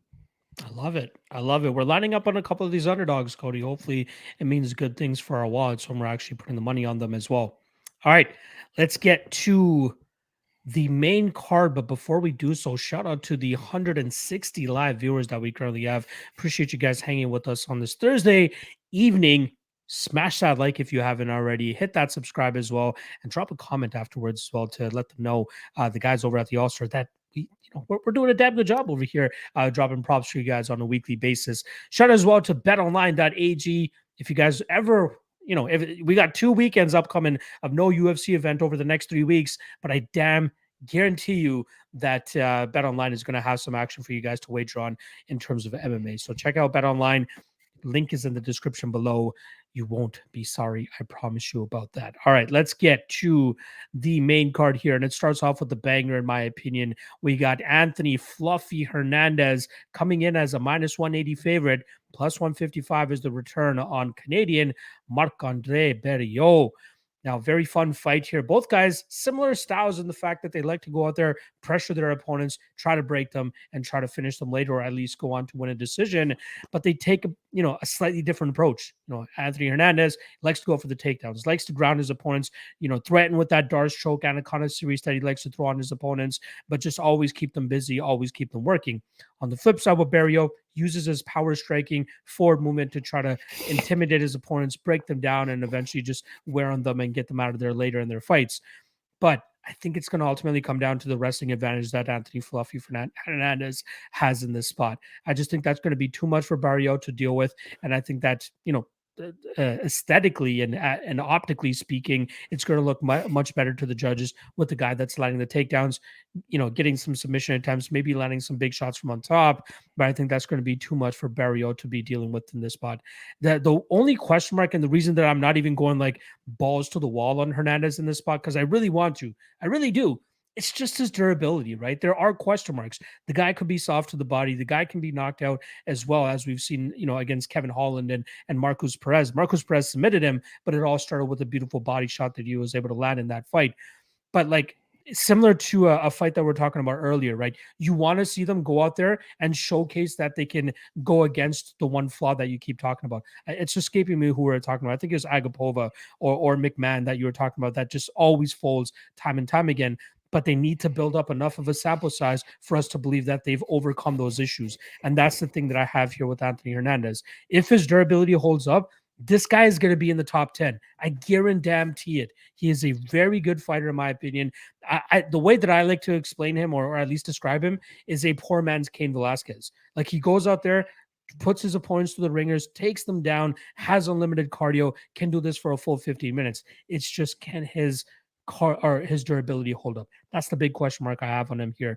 But I love Fluffy Hernandez. I think he just, I don't want to say ragdolls Barriault, but I think he just controls the majority of this fight by taking him down over and over again and winning this fight via decision, which those odds currently are Hernandez by decision plus 200.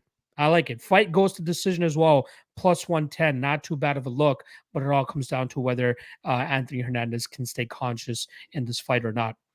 Special cloud bet prop as always. I'll flip it on over to you here, Cody. This one seems like a steal. Successful total takedowns in the matchup over under 2.5. Combined. Yeah. I gotta take the over on that. The way Hernandez fights. Yeah. I think he gets them himself. I think he just takes down Barriault, and then away she goes. Barriault, he's tough. He's serviceable. He's a generalist. He's got okay striking, okay cardio, durable guy. But I mean, just gives you rounds, right? Gets in there and scraps. And if you remember, you remember him TKO. Like, if I get all of his fights are split decisions. It's always a split decision. It's like, yeah, maybe he won or maybe he lost. Like, they're close, they're competitive, but it's not like he pulls through in any one area. But his wrestling was never particularly strong. I figured like at some point that would be his issue in the UFC, but they haven't really matched him up with these super heavy grapplers for the most part. Andrew Sanchez is a pretty solid wrestler. Terrible chin, very solid wrestler. Well, he takes him down twice. Pass on that. Jocko, not a great wrestler, but he likes to try to wrestle, so giving up one there, no problem. Jun Park, 5. 2 against Dolce Lungambulia, 2 against Jordan Wright in his last fight. In between those 2 fights, he got knocked out in 16 seconds, which is the first time he's ever been finished. Now it's like red flags coming up. I don't think his takedown defense is all that good. His legendary durability and ability to take a punch may be slightly compromised, considering he just got TKO'd in 16 seconds a couple fights ago. So what does he do well? Well, he backs up opponents and he brings that grinding, he brings that pace. With Hernandez, it's like if he just takes him down and grinds on Barriault, which I think he's going to be able to do, it's going to be rinse and repeat. He's got the cardio, I think, to do it. He is off-brand Cain, but at this level, it's going to work, right? Rinse and repeat with your takedowns, ground and pound, soften him up, try to submit him if you can. But if you can't lock onto the neck, just continuously take him down and hold down position, land your shots, right? You're going to win rounds on that basis. So yeah, I feel like Hernandez gets the job done. Now, what you're saying is, yeah, you know what? Maybe he's a little bit soft to the body. They call him Fluffy for a reason. And both of his losses in the UFC have been associated with him getting hurt to the body. One straight out TKO to Holland, very fast as well. Red flag. Second one, Marcus Perez, kind of also a red flag, considering Marcus Perez not really known for his knockout abilities or like his power striking. But yeah, I just feel like it's something he can overcome. He's still young, and with Barriault did knock, or he's coming off a first round submission win over Jordan Wright his last time out. But for the most part, he's not a first round finisher. Last time he knocked out a guy in the first round was Adam Hunter, not the comedian, but might as well have been. 4 years ago, and then besides that, Yancine Bandouy from France back in 2017. Most of his wins are second round, third round, build up some steam, keep piling it on you, eventually take the guy down. Against Hernandez, you're going to need that one big shot, right? If you're trying to grind with him, I think he's going to be too good. I did try to fade him his last time out against that Josh Frem slight underdog. Guy's actually very well rounded, can wrestle, physically strong, good cardio, looked very solid on the LFA regional scene. I would like him very much to a Marc-Andre Barriault. And holy crap, Hernandez looked career best. Still 28, going to be getting better. I just feel like this is a continuation of that. So give me Hernandez, get the job done. And I minus 175 on the money line. I want to just load up on it. But yeah, maybe it's too good to be true. And maybe you should like ease back and not put it on the top ticket. Maybe within the top 3 tickets, though. But for a specific prop, I'm going to go with the Hernandez by decision.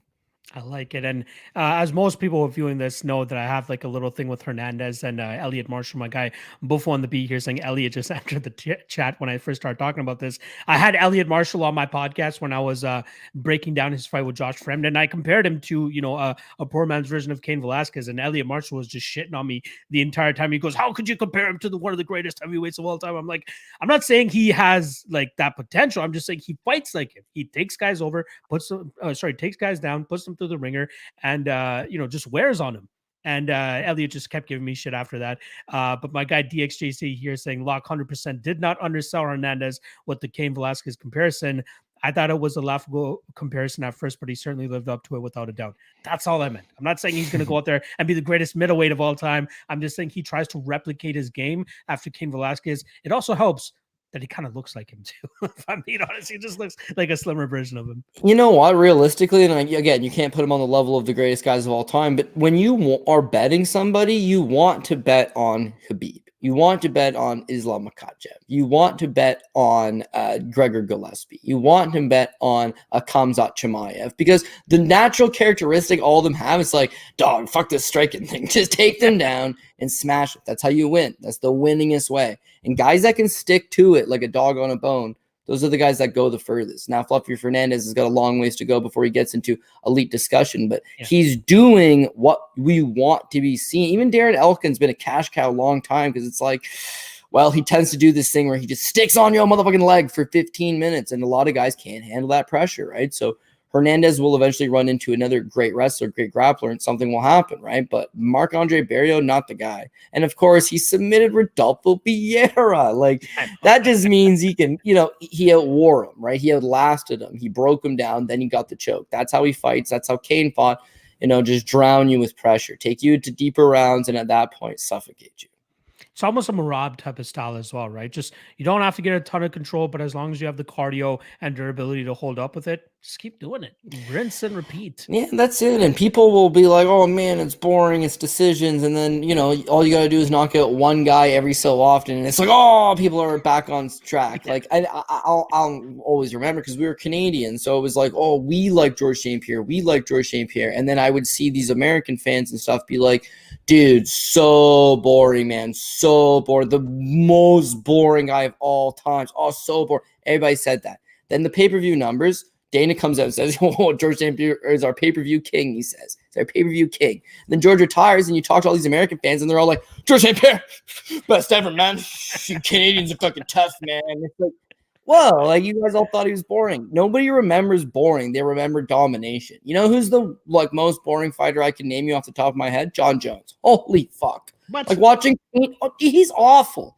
Name I me guess what. his recent run, but like on his Oh, like his first couple title defenses nah, and on his you run to the can't title look was at the sick. good times. You can't look at the good times. Yeah, No, he choked out Rampage Jackson, and he put Lyoto an absolute Machida. beating on Shogun. He choked out Machida, just dropped his lifeless body. The first Gustafsson fight in Toronto, crazy. Like, no doubt about it. He paid his dues. And then George did the same thing. He deaded Jay Huron, right, with a head kick. It was like, George used to fight for finishes, and then when he got knocked out by Matt Serra, that was the realization that was like, you can be an entertaining fighter the fans cheer, or you can be a dominating fighter that hit and don't get hit. That's the art of boxing, but I mean, it's the art of MMA as well. That's the entire fucking game plan. Hit this guy and don't get hit. In and out, baby, in and out. So I always say, you take the best strikers in the world, give me the best strikers in the world. And it's Gokhan Saki, and he gets deaded by Khalil Roundtree. How is this possible?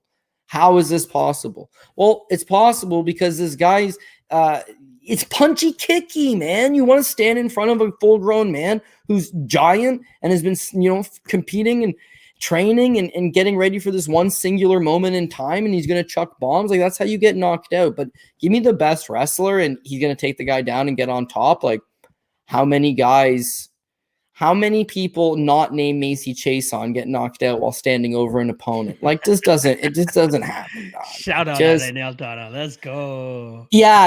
And like, I got the whole main card until I fucking stuck with Ferguson in the main event. Whatever, my bad. But yeah, when I was watching this Aldana fight, I was like, dude, I'm straight up motherfucking cursed. Like, I can't get a single bounce. And then it happened. I was like, MMA gods are still looking up about that. We got you, She's about to lose got that you. fight. I don't know how you felt about that, but she's about to lose the fight, right? It's 1-1. She's on her back. She got taken down. Not a good spot.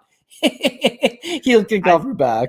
I'll say this about that fight. I liked her proactiveness in terms of creating scrambles off her back. Like, she got caught with Kiason on her back in that second round, but in that third round, even though she got taken down, it was her creating the scramble that caused Macy Kiason to get up, which allowed her to hit that liver kick or whatever it was. But I was hoping that she could parlay that into getting back to her feet and getting back to work. But again, you get to cash the plus 450 via KO ticket. I'm happy. That's all that matters. Crazy. Yeah, imagine the theory was like, I'm taking a third round TKO on Aldana because Chason's got bad cardio. She's going to swarm her late and tire her. And you'd hit your ticket and be like, I didn't see it going down like that. Liver kick off your back in a fight you're 2.5 minutes away from losing. I love MMA. I love MMA, but I love the fact at the post-fight press conference, somebody asked her, like, were you training that kick? And she goes, yeah, of course I was. No, you weren't. Like, she's that's like, just anybody's reaction when you're on your back is the up kick. You're not sitting there like, okay, coach, hold the pad in your liver area, and I'm just going to try to heel kick it every time. Like, no, it doesn't work like that. You know what? I wonder, because it's just like the McGregor little shoulder strike. People are all of a sudden like, oh, maybe I'll do that. But it's not a move you can really work on in the gym, because if you did that to your training partner, he'd be like, what the fuck is wrong with you, dude? Yeah, all this means is it's on now, dog. You did that, it's on. You know, so I don't over their shoulder and shit. Yeah, people are always like, oh man, a flying knee is a great example, right? How do you practice this in the gym? Just soaring through the air like an idiot all by yourself? That's the only way to do it, right? Or some dude holds a mitt from you like this and you jump up and smash it. But it's not as if you're sparring and you throw a flying knee. And if you do spar and you throw a flying knee, get them out of the gym, dude. Those people should not be sparring with the team, throwing fucking elbows and shit, unguarded, no, protection. Like, yeah. You get a lot of training wars. Sean Strickland, Sean Strickland, I think he beats Jared Cannonier. At some point, Sean Strickland's going to have no chin, and once that day happens, he'll get knocked down every fight because he goes way too hard. And once your durability, once your durability leaves you, dude, beginning and the end, he just got KO'd, and if Cannonier touches him and he folds over, it's not like, oh, dude, he never had a good chin. It's like, no, he ruined his chin in the gym. Many good men have ruined their chin in the gym. Yes, sir. All right, let's get to the next fight here. You want to talk about chins? We got heavyweights on deck here, Cody. We got Tanner Boser, another Canadian on the card here, going up against Rodrigo Nascimento. In terms of odds, we got minus 165 on the Canadian and plus 140 the return on the Brazilian here. Now, the last time we saw Tanner Boser in action, he disposed of Oven St. Preux via knee and punches. That was June of last year. So we're talking about a close to 15-month layoff for him here. He's had a couple fights fall out earlier this year, but here he is going to war this weekend against Nascimento. Now, Tanner Boser coming into the UFC, it was very weird to see so many decision victories on a heavyweight's record, but like that was his style, right? He just volume, output, leg kicks. That's kind of how he would get the best of his opponents. But then his last 2 wins that he has in the UFC, just actually 3 wins that he's had in the UFC, just starching guys, right? Philippe wins, Rafael Pessoa. The Pessoa one was interesting because it was the one where he like landed on his eye and then it was a punch, so they didn't stop the fight. They just kept letting it go, and then he was able to take advantage of that. And then obviously Ovin St. Preux, gassing out as heavily as he did, succumb to the pressure of Tanner Boser in that second round. But then you see, the Ilir Latifi fight where it's very difficult for Tanner Boser to stop the takedowns there. And even though Latifi only landed a total of 10 significant strikes, he still goes out there and unanimously wins that fight because he's able to get Boser to the ground and control him. And that's kind of my approach in this fight. Nascimento, good top pressure, man. He has solid jiu-jitsu for being a big guy. His striking, obviously he'll be at a slight disadvantage here against Tanner Boser, but he has that big, heavy power, that lumbering, towering, heavyweight stature of just moving forward and putting pressure on his opponents. And that ultimately opens up his ability to grab the legs, grab a double leg, drag his opponent to the ground, and either find a TKO on top, a submission, or just control them long enough to eventually open up that finishing opportunity. But the spot that I'm kind of leaning with here, I've already taken the underdog shot on Nascimento because I think he'll be able to get takedowns without too much issues. But I'm hoping that, Boser stays active enough that he doesn't end up getting finished, and Nascimento just grinds on him over 15 minutes, wins a decision at plus 700. Rodrigo Nascimento by decision plus 700. That's my favorite prop for the fight. But from a money line perspective, I do like the Brazilian here. I know he's finished the majority of his fights early, but by all accounts, it seems like his cardio is good enough, even now if he has to go deeper. I think the deepest that we've seen him is go the second round, and he still looked great there. He was able to finish Dontel Mays, but we just don't get to see him enough to truly say that this guy can go the full 3 rounds and grind an opponent into the mat. Hopefully we can see that here. I think he has the skill set to do so. And Tanner Boser, not just, to me, not super dangerous. And again, I hate for it. Like, this is the second Canadian on the card, actually third Canadian on the card, second that I'm picking against. And I think that's how it's actually going to go here. I think Nascimento grounds him and grinds him out. He could finish him, but I'm going to go with the plus 700 via decision. But for sure, the majority of my money will be on Nascimento money line here. I got plus 150-ish, I believe it was, but even at plus 140, I think is a good enough line. What are your thoughts here? What are you thinking? Yeah, I got to go the other way. I got to represent Canada on this one. I think Tanner Boser I think he gets the job done. I think he knocks him out. Yeah, honestly, he wasn't much of a power puncher when he's on the Canadian regional scene. He was mobile. He loved to use the leg kick, but a guy that wasn't even a big, steady heavyweight could almost make 205, arguably. Good cardio, good movement for a big man, good leg kicks. But since he's gone to the UFC, listen, his losses, Cyril gone, you're going to give him a pass on that one. Andrei Arlovski, he got robbed. He should have won the Andrei Arlovski fight. Ilir Latifi, very strange fucking fight. Could have won that fight too, by the way. But those are all upper echelon competitors. Arlovski's a former champion. Cyril Gane's a former champion. Ilir Latifi, such a weird size at heavyweight. He's got that wrestling. If he takes you down, it's very hard to get him off of you. And again, it's a very weird fight. We'll get to it in a minute, though. But the other wins, Felipe Lins, Rafael Pessoa, Ovin St. Preux, all by TKO, all inside the distance. I think he's added a lot of power to his game. I think he's got good volume for a big man. I think he's got good pace. He's got good footwork. I think he's way more mobile than a guy like Rodrigo Nascimento. Take it back to the Ilir Latifi fight, right? This is what's broken with MMA judging, okay? The first round, Tanner Boser outstrikes Ilir Latifi 8-1, okay? 8 strikes landed for Tanner Boser, 1 landed for Ilir Latifi. In fact, Ilir Latifi attempted 12, but only landed 1, okay? So I don't give a fuck that he landed the takedown. This is a fist fight. In what world does one guy punch the other guy 8 times, the other guy hits you once, and he wins the round? Really? But I guess it's because he took him down. Oh, okay. In the second round, it's arguably a 10-8 round for Tanner Boser. They're telling Latifi, defend yourself. He gets smashed 34-6 on the striking numbers. It's a rout. It's Tanner Boser. It should be 2 rounds for Tanner Boser. And then in the third round, Latifi just grabs a hold of him and throws him to the ground and lies on top of him again. They both landed 3 because Boser was off his back and Latifi does absolutely fuck all. So that's such a bum fight, man. Honestly, it's a bum fight with a bum result. And I don't know that you can take that looking forward and be like, well, he's got bad wrestling and this and that. The guy didn't do anything. He didn't open himself up, and he is actually an excellent wrestler. You know, he's one of Cam Zachimaya's wrestling coaches. What does that tell you? So I don't know that I can have much of a takeaway. In fact, the second round against him, he looked really good and almost got a stoppage victory. Rodrigo Nascimento, looking through his record, I just don't see much of anything. His career before he gets to the UFC is 1-0, 0-0, 1-4. Michael Martinek on Contender Series, definitely not a heavyweight. Dante Mays, certainly a bum heavyweight. Knocked out by Chris Daukaus 45 seconds.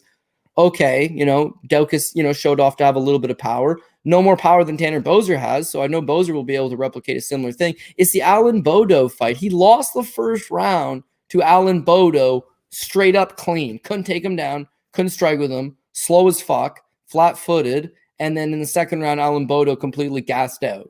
Well, Alan Bodo is a natural middleweight that fights at heavyweight for no reason and had lost a fight to Todd Stout on TKO, like by submission of all things. Yeah, like he's like your definition of a bum. Like even in his last, I remember his last fight, I'm sure they're going to release him now, right? But he's taking on Josh Parisian, and he's a minus 120. And we did the show, and I was like, I just can't bet plus or like for favorite money on Alan Bodo. He's no good. And then the Parisian fight, same thing. Not only does he lose, he gets smashed in the second round when he gasses out. Parisian's not good. Parisian's not TKOing dudes in the second. But good thing for him, he's fighting Alan Bodo. So if that's Nascimento's win, by the way, it's not even a win. It's a no contest because it turns out he was juiced for that fight. This is low-level shit, man. Low-level shit. So, yeah, I can't. They booked him to fight Tanner Boser once already. He was the one that pulled out. Boser's faster than him. He's younger than him. He hits harder than him. Sorry, he's not younger than him. That's a lie. 2 years older. But still, 29-31. Boser's not over the hill by any means. Faster, hits harder, more experience, fought at a higher level, and the year off, I think, will be good for Boser. I just think he gets the job done. I think he gets the job done specifically by knockout. So I did go ahead and take that Tanner Boser by knockout prop, which again can currently be had at about that minus 130, minus 135 range. And fight doesn't go the distance because, you know, Nascimento is going to try to bring it, I'm sure, himself.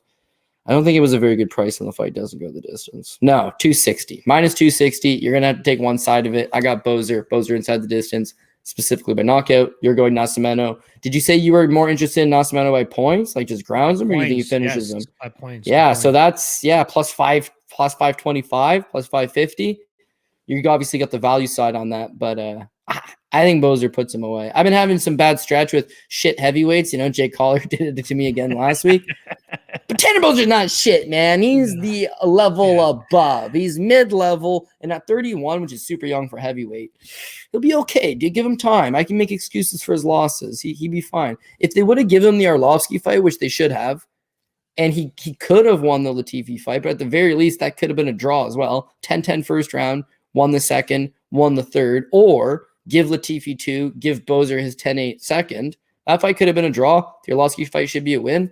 This guy's got a very nice looking UFC record, lone loss thrill gone. It's bad luck that it looks bad on paper. As a Canadian, I hope you're right, because we need some Canadians to go out there. Like Dawodu was one of our guys, and you know, Charles Jourdain and Dawodu. Everybody's falling off. Tanner Boser is probably the next one up for us to be like, hey, like maybe top 15, we'll bitch. Yeah, let's go. Top 15 Canadian. One guy in an entire fucking country. Exactly. Before we move on to the next fight, though, there are some CloudBet props for this. Once again, shout out to CloudBet. I'll ask you the questions here. Tanner Boser, over under 31.5 significant strikes. Over. Unless he knocks him out again. If he catches him with something within a few minutes, I just think he'll use those low leg kicks, stay to the outside, start to tire him down, get Nascimento to get frustrated, and then cause him like step into the pocket, make him get over antsy and make it a firefight, and that's when he's going to clip him. So I can see it being under with a Boser knockout, but Boser's more of a volume guy, so I would take the over on that. And lastly, will Nascimento record a successful takedown? Yes, plus 114, no, minus 134.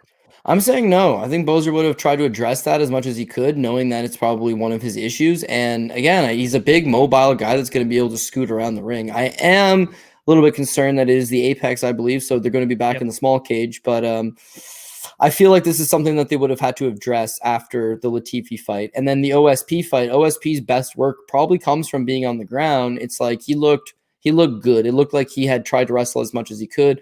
Being from Alberta, I don't know that he's getting in those like world-class rounds that he maybe needs to get, but I think good enough that he's going to be able to stuff those takedowns. So sign me up on the under for the takedowns for Nascimento. All right, let's get to this next one here. And we got Mr. Joe Pyfer. I guess you can call him Mr. Contender Series, especially considering how high Dana White is on him. He's coming in as a big favorite here against Alan Amedovski. Minus 435 for Pyfer and plus 350 to return on Amedovski. Now, before this fight or before taping it, like I didn't even look into Joe Pyfer for his Dustin Stoltzfus fight that he was on the Contender Series last year for the year before that. And then even for his Ozzy Diaz fight. I didn't bother with Contender Series for the first week or so because, just whatever. And then I finally got my shit together and now I've been killing it on the Contender Series. So I wish I did get on the first week. But looking into him, now I understand why he's a minus 435 favorite, right? Alan Amedovski, when you are the only win on John Phillips's UFC record, this is a red flag for me. You know what I mean? He went in there and gave John Phillips the only fight that John Phillips needed to win. Go in there and slug with this guy in the pocket. Whoever has the bigger hands will likely win. And that night it was John Phillips. And I think it all took 14 seconds for that to transpire. That just shows you the fight IQ on the Alan Amedovski side. Mixed in the fact that he got no hooks, rear naked choked by Joseph Holmes in his last fight. Not a good look either. I'm not sold on Amedovski. He just has heavy hands. That's really about it. Krzysztof Jocko put a wrestling clinic on him. Other guys are able to soundly defeat him without too many issues. And then Joseph Pyfer, like looking at his earlier days, the guy really likes to go to his grappling, take a guys to the ground using his jiu-jitsu. He's a Fili Renzo Gracie guy as well. And he was doing good work on the ground there. But over his last several fights, he's been really falling in love with his hands and dropping his opponents and finishing them, just as he was able to capture his UFC contract by defeating Ozzy Diaz in week 1 of the Contender Series this year. I think personally, he would be best served to just look to get Amedovski to the ground and use his BJJ to get him out of there. For that reason, I liked the plus 550 line that I was getting on Pyfer to win by submission. But I just saw an interview that he did for UFC.com, and he goes, I'm going there to finish this guy on the feet. I'm going to strike him. I don't care if there is a submission there. I'm going to pound this guy out, and I'm going to finish him by knockout. I found that out like a couple hours after I made my bet on the submission problem. I'm like, God damn it, Joe Pyfer. So what did I do? You think I snuck into the DMs of Joe Pyfer and be like, hey, just so you know, it's plus 400 for you to win by submission. And you can beat this guy pretty much any way that you want to. Just saying, you can add a couple other more zeros to your purse if you look to get this done by submission rather than KO. I doubt he's going to give a fuck. Let's be honest. I'm just doing it more so to be funny. But yeah, if he uses his full MMA game, gets his fight to the ground and looks for a submission, it will come super easily, in my opinion. Absolutely super easy. But this fight should finish under 1.5. That's minus 195, minus 200 on that chalk. Amedovski is going to have really nothing for Pyfer unless Pyfer gets slacking a little bit on his striking and ultimately gets caught by a counter and gets put out as well. That's my concern, especially with him saying that he's going to go out there and try to knock this guy out. Be very, very careful in regards to that. So I like Pyfer inside the distance, Pyfer round 1. I wish, I'm holding out hope that he'll still go for a submission, but it's more than likely he gets it done early. What are you thinking in this spot? He might, only because you said you got it at plus 500 Pyfer by submission, right? Yeah. Okay, what's it right now? Let's see. I'll have to pull it up.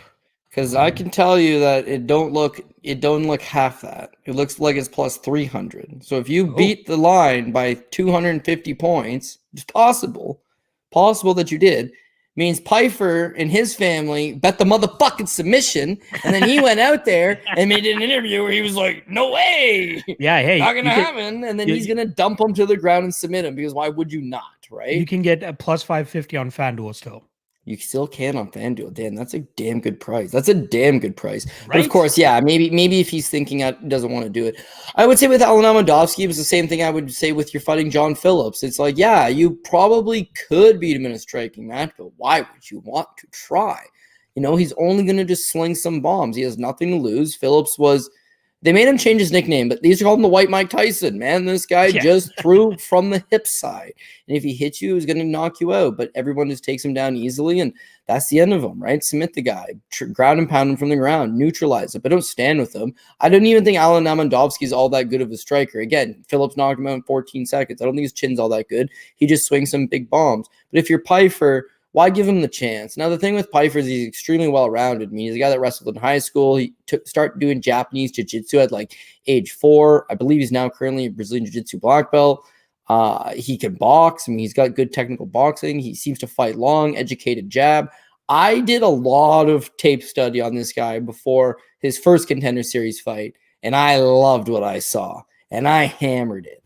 And he broke his fucking arm defending a takedown. So, like, dems to breaks of MMA, because he was looking decent to start the fight, and then he got his arm broken. So it's like plus shit. 200 underdog as well too that night.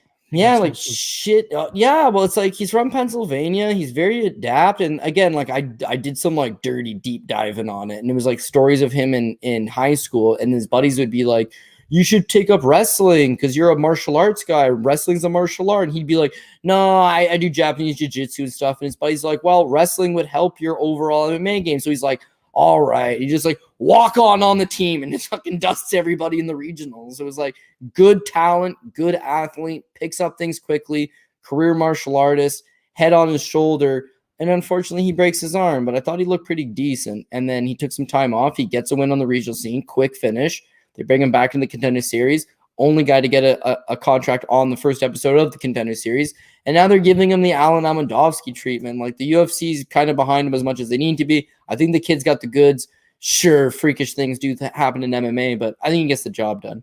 Of course, it's how does he get the job done? And I'm thinking inside the distance, you can improve him to minus 250. It's a bad price tag. Covers you on both sides because he could submit him. He could knock him out. But I think I'd be leaning towards the knockout. If he wants the knockout, he got signed to Dana because you're trying to finish. You're trying to make it an exciting fight. You're back in the apex. It's possible he just tries to punch away. It's possible he just beats him up standing.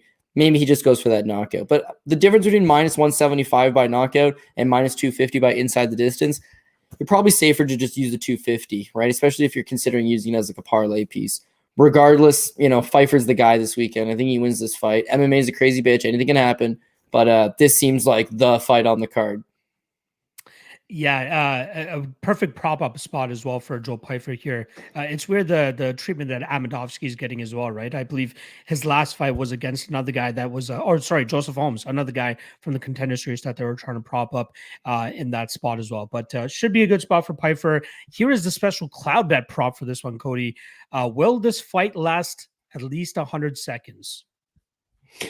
Okay, it's funny you bring that up because I was just looking at the round totals, and yeah, I mean, you can bet the half a round prop. Like, I see that is live in this spot, and the under is plus 255 on half a round. Wow. What was yours? It was 100 seconds? So yeah, a minute and 40 seconds. A minute and 40. I'm saying it's lasting longer than a minute 40, but I don't like the 1.5. But if you can get, if your book offers you will the fight complete one single round, I would say no, it does not complete one single round.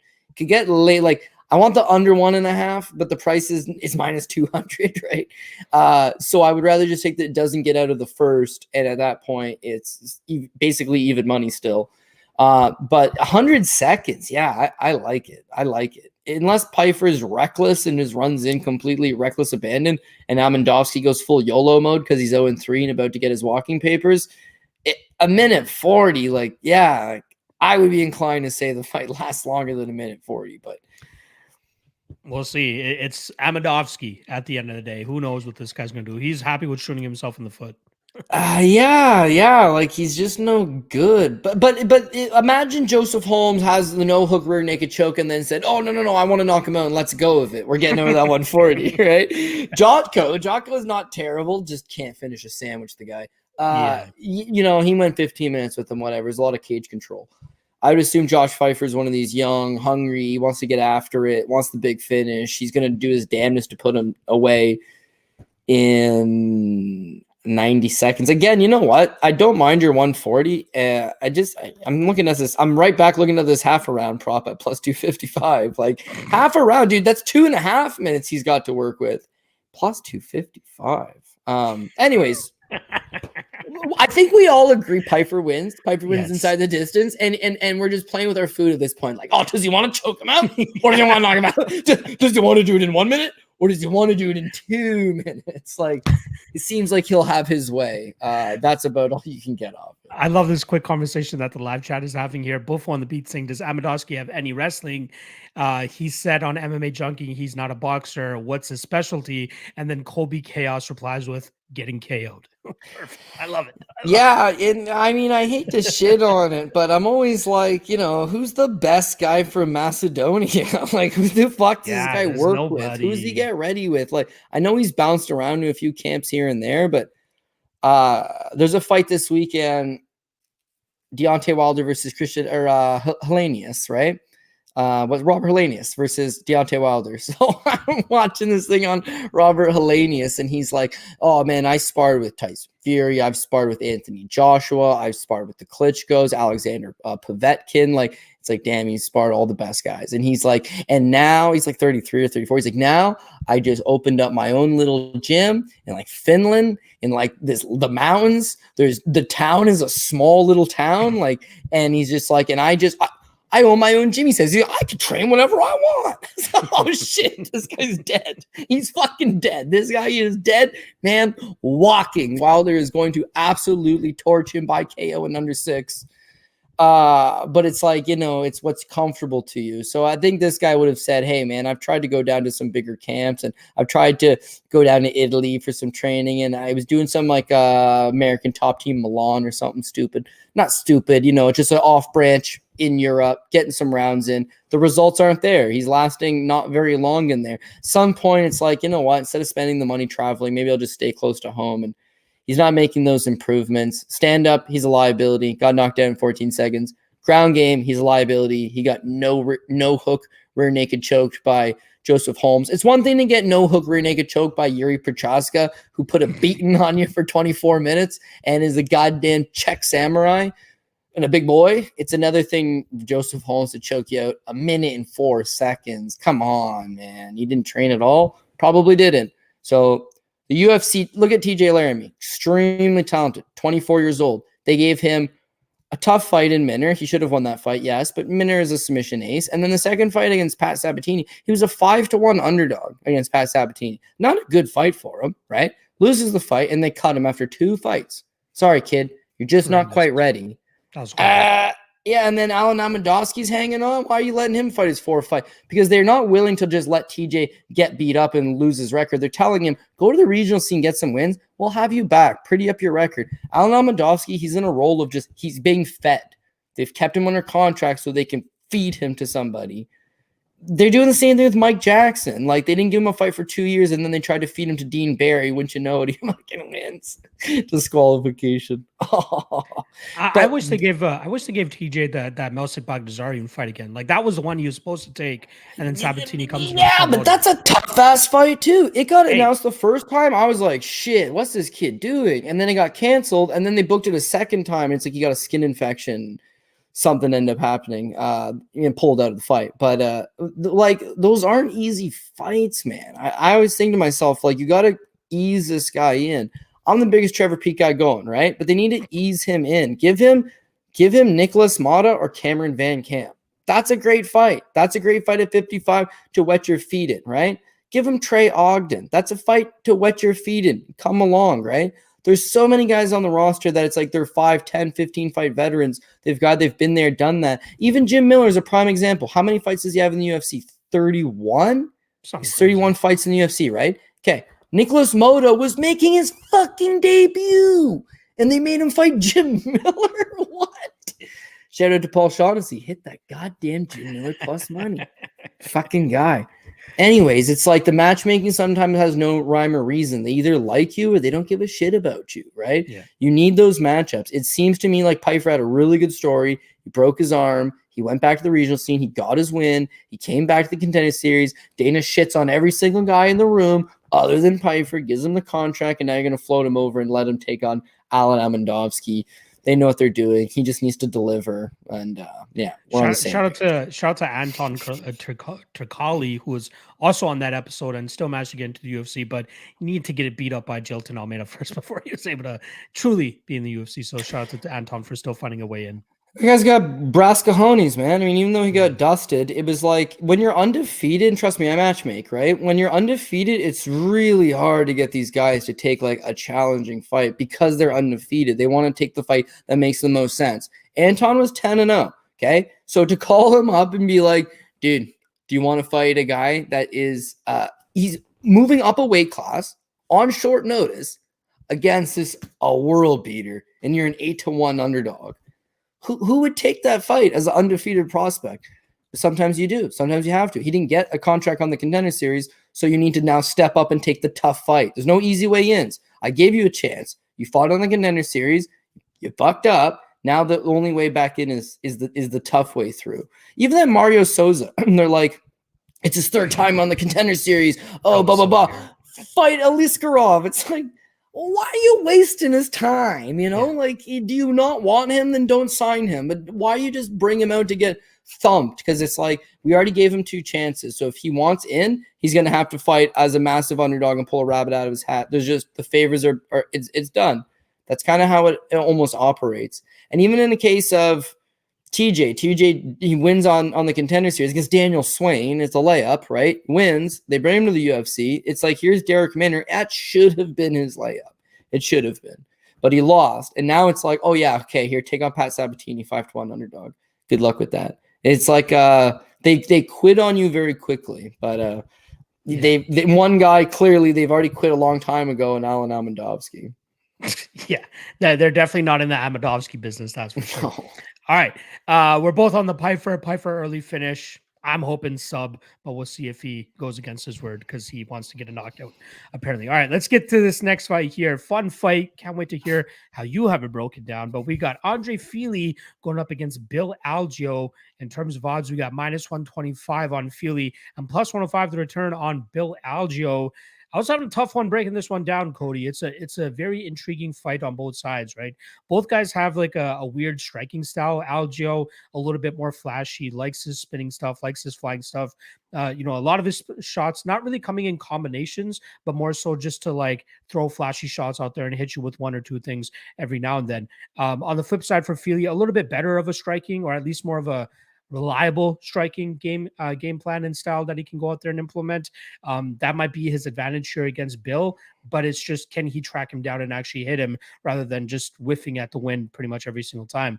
But I think the difference maker in this fight is going to be, Fili's knack for going out there and looking for takedowns. I think he's going to have to go out there and try to ground and control Algeo. We know it's difficult to submit Algeo because we've seen him in so many submission attempts over the last couple of fights, and he's gotten out of every single one of them. So I'd be surprised if we see Fili try to sell out for any type of submission, but more so just look to go out there and, get some good control time, land some good damage from on top, then get back to your striking and just rinse and repeat.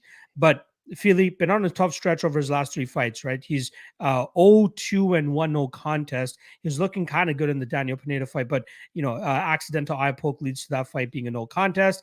But controlled by Bryce Mitchell, as a lot of people expected him to be, and then Joe Anderson Brito knocking him out in 41 seconds. This could be a chopping block fight for Andre Fili, if we're being honest, right?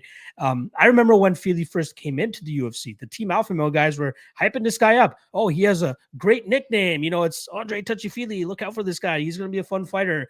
And the longest winning streak he's had is 2 fights.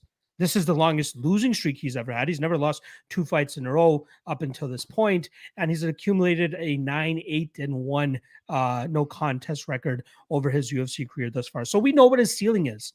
Now it comes down to, can he beat a guy like Bill Algeo? I think he can. I think with the perfect all-around MMA game here, he should be able to put some good work on Algeo, land opportune takedowns, get some good control time, land the better damage, and hopefully stay out of any submission attempts because Algeo is quite, offensive off his back at times. But yeah, I like the Fili side here. I like Fili by decision, which is currently sitting at +165. Fight goes to decision at -200. Not a bad look either.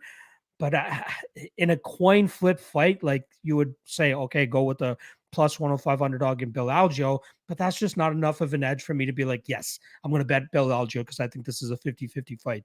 I still think Fili wins. I think he has more tools, and I think he can assert a little bit better than what Bill Algeo will be able to do. So, like I said, Andre Fili by decision. What about yourself? Yeah, I got the same thing. Fili by decision, plus 175. I think Andre Fili, again, if you look back at his last fight against Joanderson Brito, terrible. Got knocked out, 46 seconds. It's a bad recent result. One fight prior against Daniel Pineda, no contest due to an eye poke, but damn, Fili looked good in that fight. He was flowing. His footwork looked good. He was very confident. Physically, he looked in excellent shape. It looked like this was a career best Andre Fili, and then unfortunately, in the eye poke, whether Pineda quit or not, he was completely getting destroyed. So I would not blame him for not wanting to fight anymore. But it takes away from what was otherwise a very clean performance. So then to get knocked out by Joanderson Brito, it's like, damn, that sucks. And I can hear the argument for maybe Fili's chin starting to leave him a little bit because, you have seen him get knocked down in the past. He got knocked down by Charles Jourdain. He was hurt there. He had been knocked down by Miles Jury. He's not really known for his power punching. He got knocked out by Yair Rodriguez after Yair Rodriguez poked him in the eye and then kicked him in the head.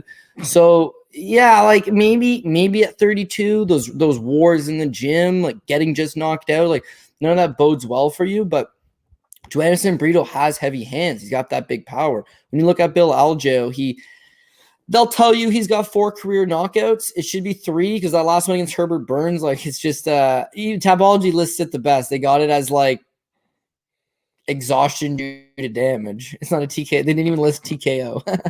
I'm sure it's technically a technical knockout, but it was like dude just got tired and was just like, nah, I'm fucking done. Wow. It actually has. It's like that doesn't happen a whole lot. That's hilarious. Yeah. It's like you don't really see that. And then when you look at Bill, it's like, oh wow, okay, well that fight didn't go the distance. What about the one before that? Decision.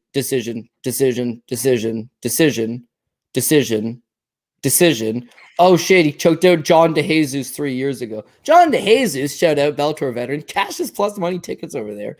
And then yeah, it's like, okay, so he's not had any success taking or like finishing guys at an elite level other than Herbert. And I think we all know the story on Herbert. He just exhausts himself and quits. Like, whatever. If you were going to finish a guy, it would be that guy. It's more concerning to me that his Contender Series fight with Brendan Lupone, taken down 3 times. Against Ricardo Lamas, taken down 5. Spike Carlisle, taken down 4. Ricardo Ramos, taken down 8. Joanderson Brito, taken down twice. Herbert Burns, taken down once. He's been taken down 8, 12, 20, 22. He's been taken down 23 times in 6 appearances for the promotion, right? He's rocking a 54% takedown defense, but the main thing is he gets taken down all these fights. So it goes back to exactly what you said. Fili likes to mix in the wrestling. He's got a knack for using his wrestling. All of his wins, he generally incorporates the wrestling. So the way I see this one happening is Bill might be competitive standing. I think they'll both be comparable level. Bill might have a little more volume. Bill might get in his face and get aggressive and sting him, but he doesn't got that raw power to knock Fili out clean. And so Fili will take his shots, and then if he decides, I don't want to get hit anymore, he's going to level change and take him down. He did the same thing with Charles Jourdain. He's going to beat up standing, take him down. Those 5 takedowns saved him. And that's what I think he's going to do here, is mixing the wrestling against Bill, who's otherwise very competitive, but Bill tends to get out muscled in a lot of his spots, Spike Carlisle, sure, Spike does that to everybody, but Ricardo Ramos especially, it was like, damn, dude, you're getting taken down at will on like flimsy takedown attempts. And then Bill's a BJJ black belt, but not strong enough to just hip escape and get back up, like mostly just settling down for position.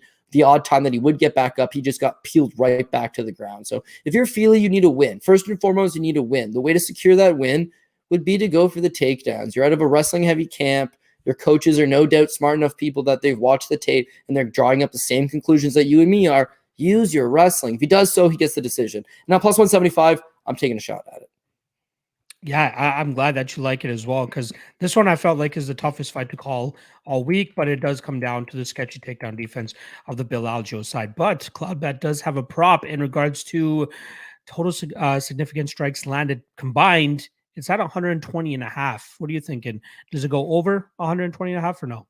No, I'm thinking no. If you look at Bill Algeo, it's like, damn, this guy, he lands tons of shots, but he's going to be getting wrestled down. And then that's the problem with Fili. In fights he chooses to wrestling, he don't land fuck all. Like when he got 3 takedowns against Sodiq Youssef, 49 strikes landed. 5 against Charles Jourdain, 44 strikes landed. He got grounded by Bryce Mitchell, only landed 27. His fight with Pineda, he was looking rock solid, had landed 34. It was an early stoppage in that one. And then against Joanderson Brito, it ended really fast. But again, when you look at fights where he's Michael Johnson, he takes down Michael Johnson twice. He only lands 37.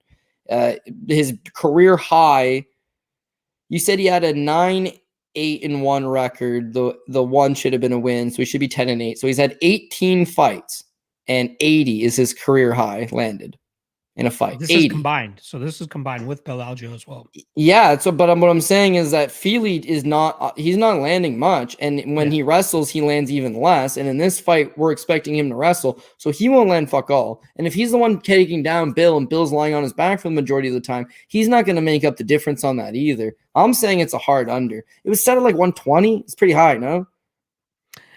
I'd say so. Like on first thought, I thought it wasn't, but now that you're putting the numbers out there in regards to how much or lack of volume from Philly when you get these takedowns, I think you're right that probably the under is better the way to go. Fili would have hit it in 2 of his last 1, 2, 3, 4, 5, 6, 7, 8. 2 of his last 8 fights have gone over on a combined, and I think it's mostly low totals from him. Bill's hell on wheels, but Herbert quits, so you're hitting a punching bag. Well, anybody can hit a punching bag a pile of times. Joanderson Brito flat gassed, right? And even both of those fights, it's 59 landed in 1, and the Herbert fight was a finish. So hard to put that one into perspective. It's Ramos to me. He gets taken down 8 times, he still lands 76. It's good volume. If he gets taken down by Fili, he probably still outlands him. But we've seen Fili win rounds. Same thing as I was complaining about Ilir Latifi. They're getting outstruck, but they're on top, and that seems to be all judges care about sometimes. So greasy decision incoming.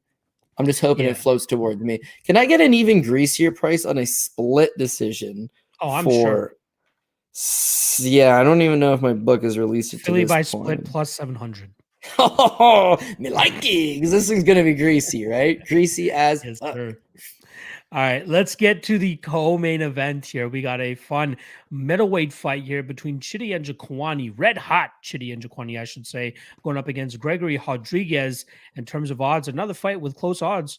We got minus 120 on Chidi and plus 100 the return on Gregory Rodriguez. Now, before I jumped into the tape for this fight, I really expected to come out on the Gregory Rodriguez side, right? The guy with the better jiu-jitsu, the guy, tall, lumbering, and he can go out there and throw big strikes and, crowd you up against the cage and drag you to the mat. But after running the tape, I've started to become impressed with Chidi's defensive grappling in a sense, right? He makes it very difficult for guys to really have success in terms of pushing him up against the cage or dragging him to the mat because he does such a good job in terms of getting back to his feet and, pushing himself back out into space and getting back to his Muay Thai and his kickboxing that got him this far in his career so far. Oh, not to mention he does have a BJJ black belt as well, which is why he's able to stay safe on the mat when he gets there or gets taken there. But I think the deciding factor here is going to be the range and the speed of Chidi and Jokani. I think it's going to be too much for Gregory Rodriguez to overcome. Even in the fights that Gregory's winning, there are spots where you're like, ooh, like one punch going the other way, and likely it's Gregory Rodriguez eating shit and taking a canvas nap, as was the case in the Junyoung Park fight, right? Park almost put him out, and then it was Park who ended up, punching himself out, and Rodriguez was able to get him out of there. But a more disciplined striker like Chidi in that type of firefight will definitely get the better strikes off and will likely get the finish in those spots as well. I used to rag on Chidi a little bit too much, leading up especially to the Marc-Andre Barriault fight. I used to rag on him because of the losses that he had on the Bellator scene. But, looking deeper into them, we can cut him some slack, right? He's fighting stronger, heavier grapplers there that are able to pin him up against the cage and stifle him in those spots. But Gregory, he struggles to keep guys there. Guys are continuously getting out of bad positions from him, getting back into space and getting back to their striking. And I think if Chidi can continuously do that here against Gregory, it's just a matter of time before he lands a shot to put Greg down and win this fight via knockout. So I do like the Chidi side here. I do think he'll likely get taken down 1 or 2 times, but his knack to get back to his feet and get back to open space will allow him to open up with the striking, will cause Gregory Rodriguez to slow down a little bit. And he's already at a speed disadvantage, which will allow Chidi and Jokani to find that button over and over again, eventually finding that knockout and getting his hand raised. So and Jokani by knockout is currently sitting at plus 200, but I don't even mind a shot on his money line around that minus 120, as I do think that again, speed and length is just going to be too much for Gregory here. Gregory, known as a BJJ black belt, I'm not the most impressed from what I've been seeing from him on the mat. Like, he gets the back of his opponents, but he's never really getting close to like finishing these guys on the mats. It's more so just to control and win some minutes. But when guys are able to get back to open space and exploit his striking disadvantage, that's where Gregory really does not start to look the greatest. So if Jordan Williams is knocking this guy out, I think that Chidi Njokuani could replicate something similar to that. He will have to, an early onslaught to deal with, but I think as this fight starts to drag on, we'll see Chidi really start to touch that chin and eventually get that knockout. Like I said, kind of surprised that the knockout prop is plus 200. I feel like that's a little bit of a gift of a line here that I'm going to have to take advantage of. But yeah, give me Chidi knockouts. What are you thinking here, Cody? Gotta go the other way. I gotta go the other way, but what I would say is the over 1.5 at minus 135 to me looks all right. Like, I think it could be a finish. It could go some deeper rounds, but I think both guys are skilled enough. You're getting some recency bias from Chidi. He finishes guys very fast. Therefore, he's a quick finisher. Therefore, his fights can't go long, but it'll be more of a rhythm here. I think he's going to try to take his time, set up his jab, fight long from the outside, stop the takedowns, keep it upright. So the best prop I like, I think, is the over 1.5 minus 135. Here's my knock on Chidi Njokuani, right? I think you mentioned it. At one point, the guy a little bit lackluster on the regional scene. He's come to the UFC and he's reinvented himself. But this happens all the time. It's like a recency bias. When he's on the regional scene, Andrei Korshkov, damn, he's a good grappler. Well, he takes him down and smashes him. John Salter's a top-notch grappler. Takes him down, puts him through the ringer. Rafael Carvalho, not exactly a particularly good grappler, but much bigger. The wins are low level. Christian Torres, 15-10. Chidi smashes right through him. Impressive, but it's a low-level guy. Mario Souza on the Contender Series. Mario Souza's not good. He's proven to be not very good. Chidi beat the crap out of him, absolutely dominated this man, but took him the better part of 3 rounds to eventually get him out of there. Like, it's a good win over a low-level guy. It's easy to look good against a low-level guy.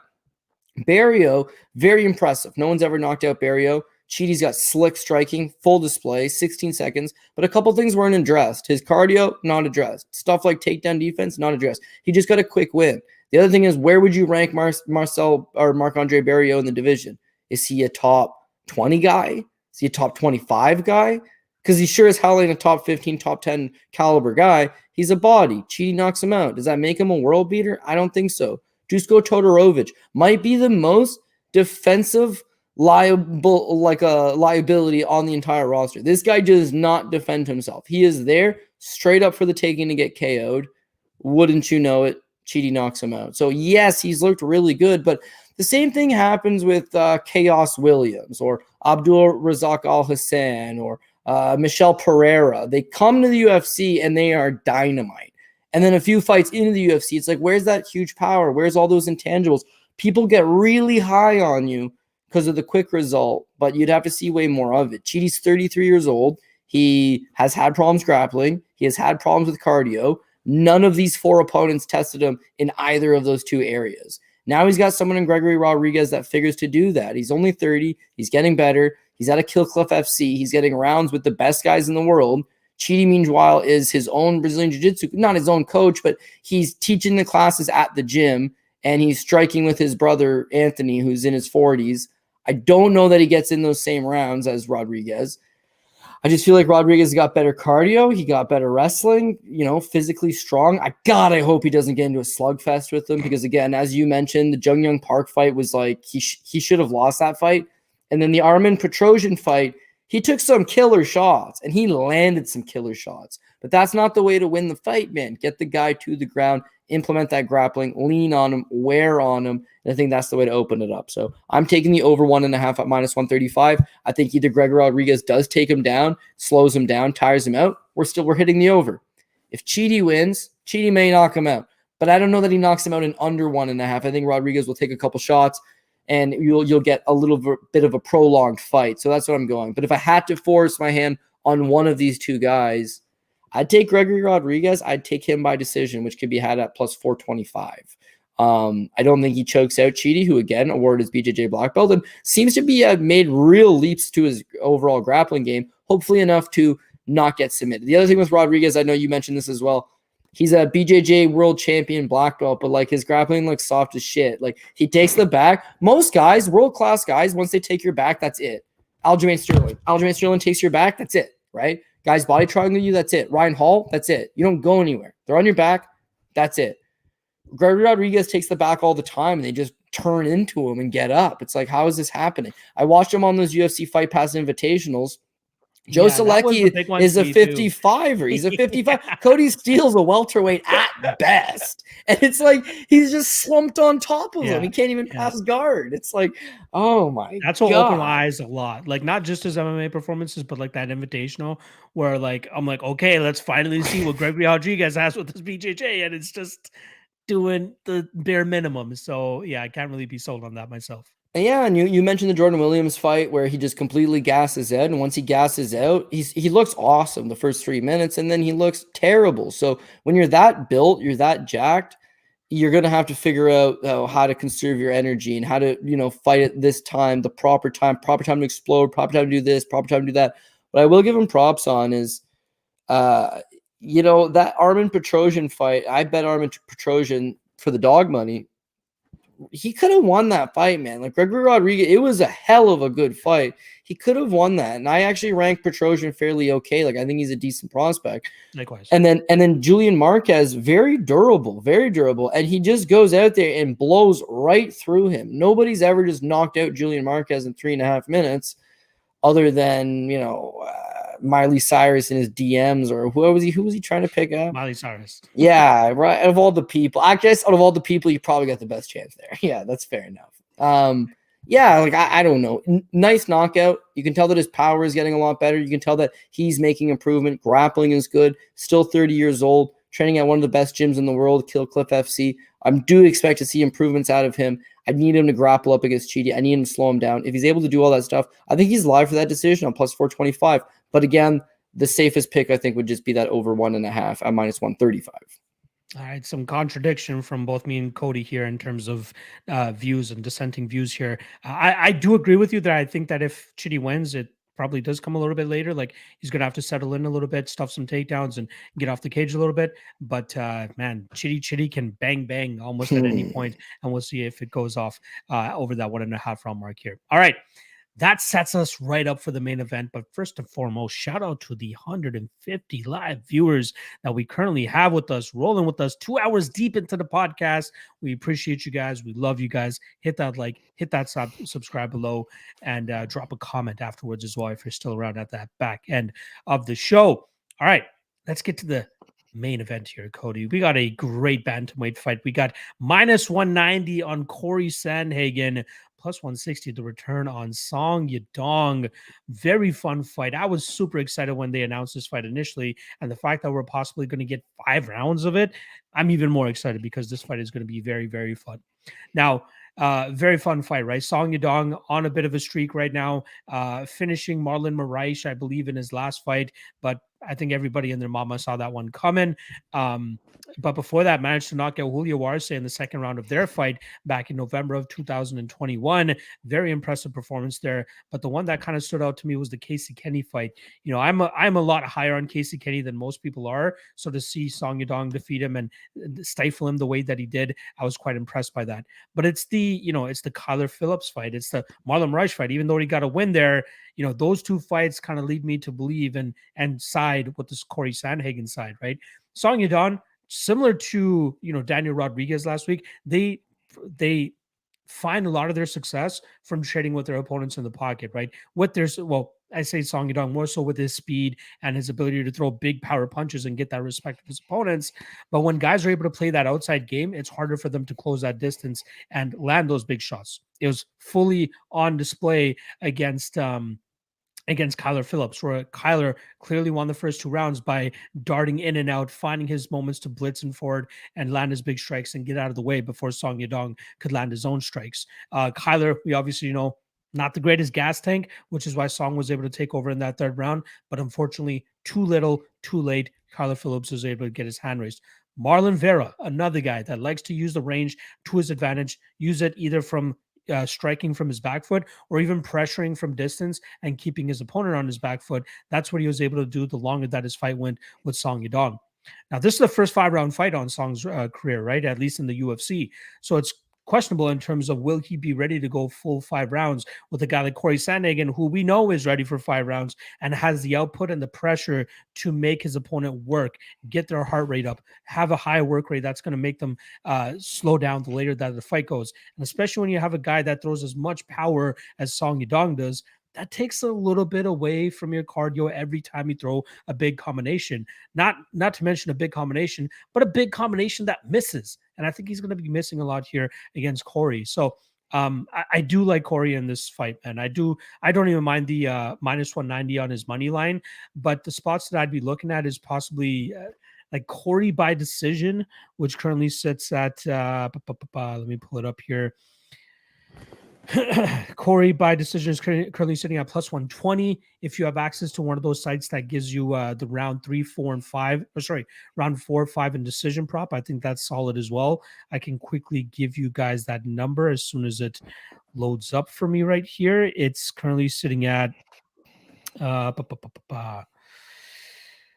second. Alternate round betting. Here we go. Corey, round 4 or 5 decision, minus 115. Not a bad line there either, right? If he does finish a Song, it'll likely be the later that this fight goes. And interesting to note, Corey Sandhagen going to have Ryan Hall in his corner this weekend. He's been working with him a lot. I think he spent a couple of weeks out there down, I want to say, North Carolina, or Virginia. Virginia is where Ryan Hall's at. He's been staying with him. So I'll be interested to see if he looks to take this into the jiu-jitsu realm and if he'll be able to pull off a submission for anybody with their tinfoil hat on and looking to take Corey Sandhagen by submission. You can get upwards of plus 1,000 on that prop, but I think it'll be more effective the later that this fight goes. It's going to come down to him surviving that early onslaught. And I think he can win at least one of those first 3 rounds and then take over in rounds 4 and 5, possibly find a finish late or even win this fight by decision. But I think there are levels to this. And I think that Song Yadong brawling style will only take him so far. It's going to be hard for him to catch Corey Sandhagen, in my opinion. And I think we see Corey get another dub here. So give me Sandhagen. I'll say Sandhagen by decision as my favorite prop at plus 120. But again, if you have access to that round 4 or 5 decision, that would be my favorite prop here. What are you thinking here, Cody? Live underdog in the main event, or does Corey do Corey things? Listen, I think Song Yadong is a very bright prospect. He's got a very entertaining future, a very promising future, and eventually he could be a title challenger. Maybe not a world champion, but I think he's going to be knocking on the door someday. But yeah, he's still only 24 years old. That's the biggest thing. You mentioned some of his fights he didn't look great in. Cody Stamann, he's 22. It's 5 days after his 22nd birthday. Marlon Vera, he's 22. Kyler Phillips, he had just turned 23 years old. This kid's only going to be getting better and better, and I think you're seeing those improvements out of him. He's sitting down on his power. He's setting things up better. But still, if you want to be like a narcissist and cut his record down a little bit, it's like, okay, what are the wins? Felipe Aranches, cut, not relevant. Vince Morales, top 25, maybe top 30 guy. Alejandro Perez, top 30 guy. I think he's cut. Cody Stamann, I really like Cody Stamann, actually, but he should have lost that fight. Marlon Vera, dope, badass now. Maybe not at that time. And that's a tough fight for him. Kyler Phillips outside of the top 15. Casey Kinney, Julio Arce, the shell of Marlon Moraes.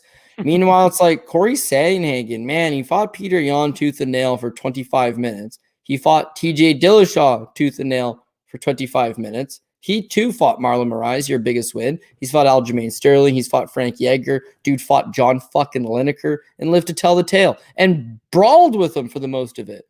He's got way more experience. He's fought the 5-rounders. His cardio is solid. His chin and durability are solid. And he very much plays a game where he sets a whole lot of traps, uses his footwork, just outworks opponents. Him versus Peter Yan in a 3-round fight, he beats Peter Yan, which is incredible. Even in a 5-round fight, Pete takes over late. Yan gets it over late, but damn, it's a close fight. The Dillashaw fight, very strong argument. He should have been awarded that split decision. So he's knocking on the door as one of the elite guys of the sport. He just can't quite get over the hump. And Song Yadong will eventually be one of the elite guys of the sport as well. But it's a little bit too much too soon, I think. 5 rounds is going to favor Corey Sandhagen. The volume is going to favor Corey Sandhagen. He's got to keep his feet moving, move around, out volume him. And then in those 4th and 5th rounds, if Song Yadong's still there, then you just need to play it safe. Don't brawl with him. Don't get caught with anything. But we've seen him get rocked by bigger shots. We've seen Peter Yan drop him. We've seen him get hurt. We've seen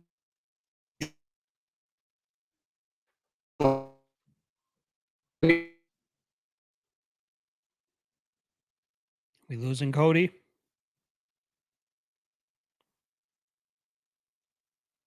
Checking for Cody once. Checking for Cody twice. Looks like we might have lost Cody.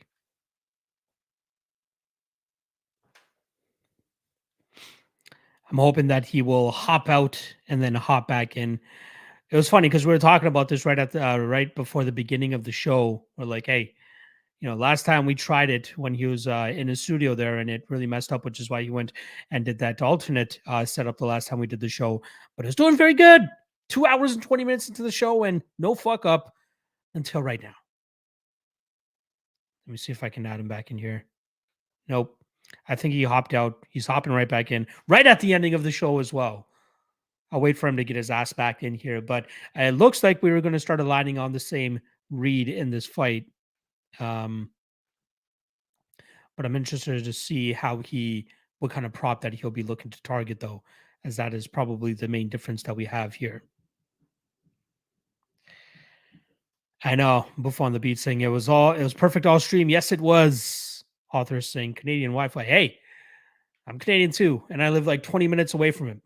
So there it is. Akin saying run through my final picks. I'll just give you my quick predictions here while we wait for Cody.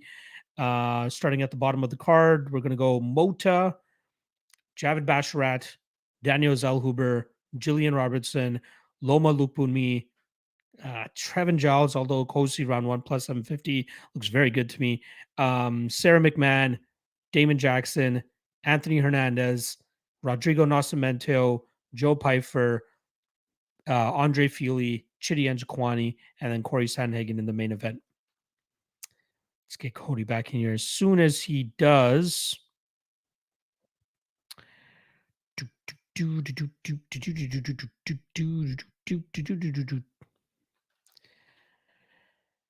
oh, we were so close to finishing. Oh, guys, so close. So close.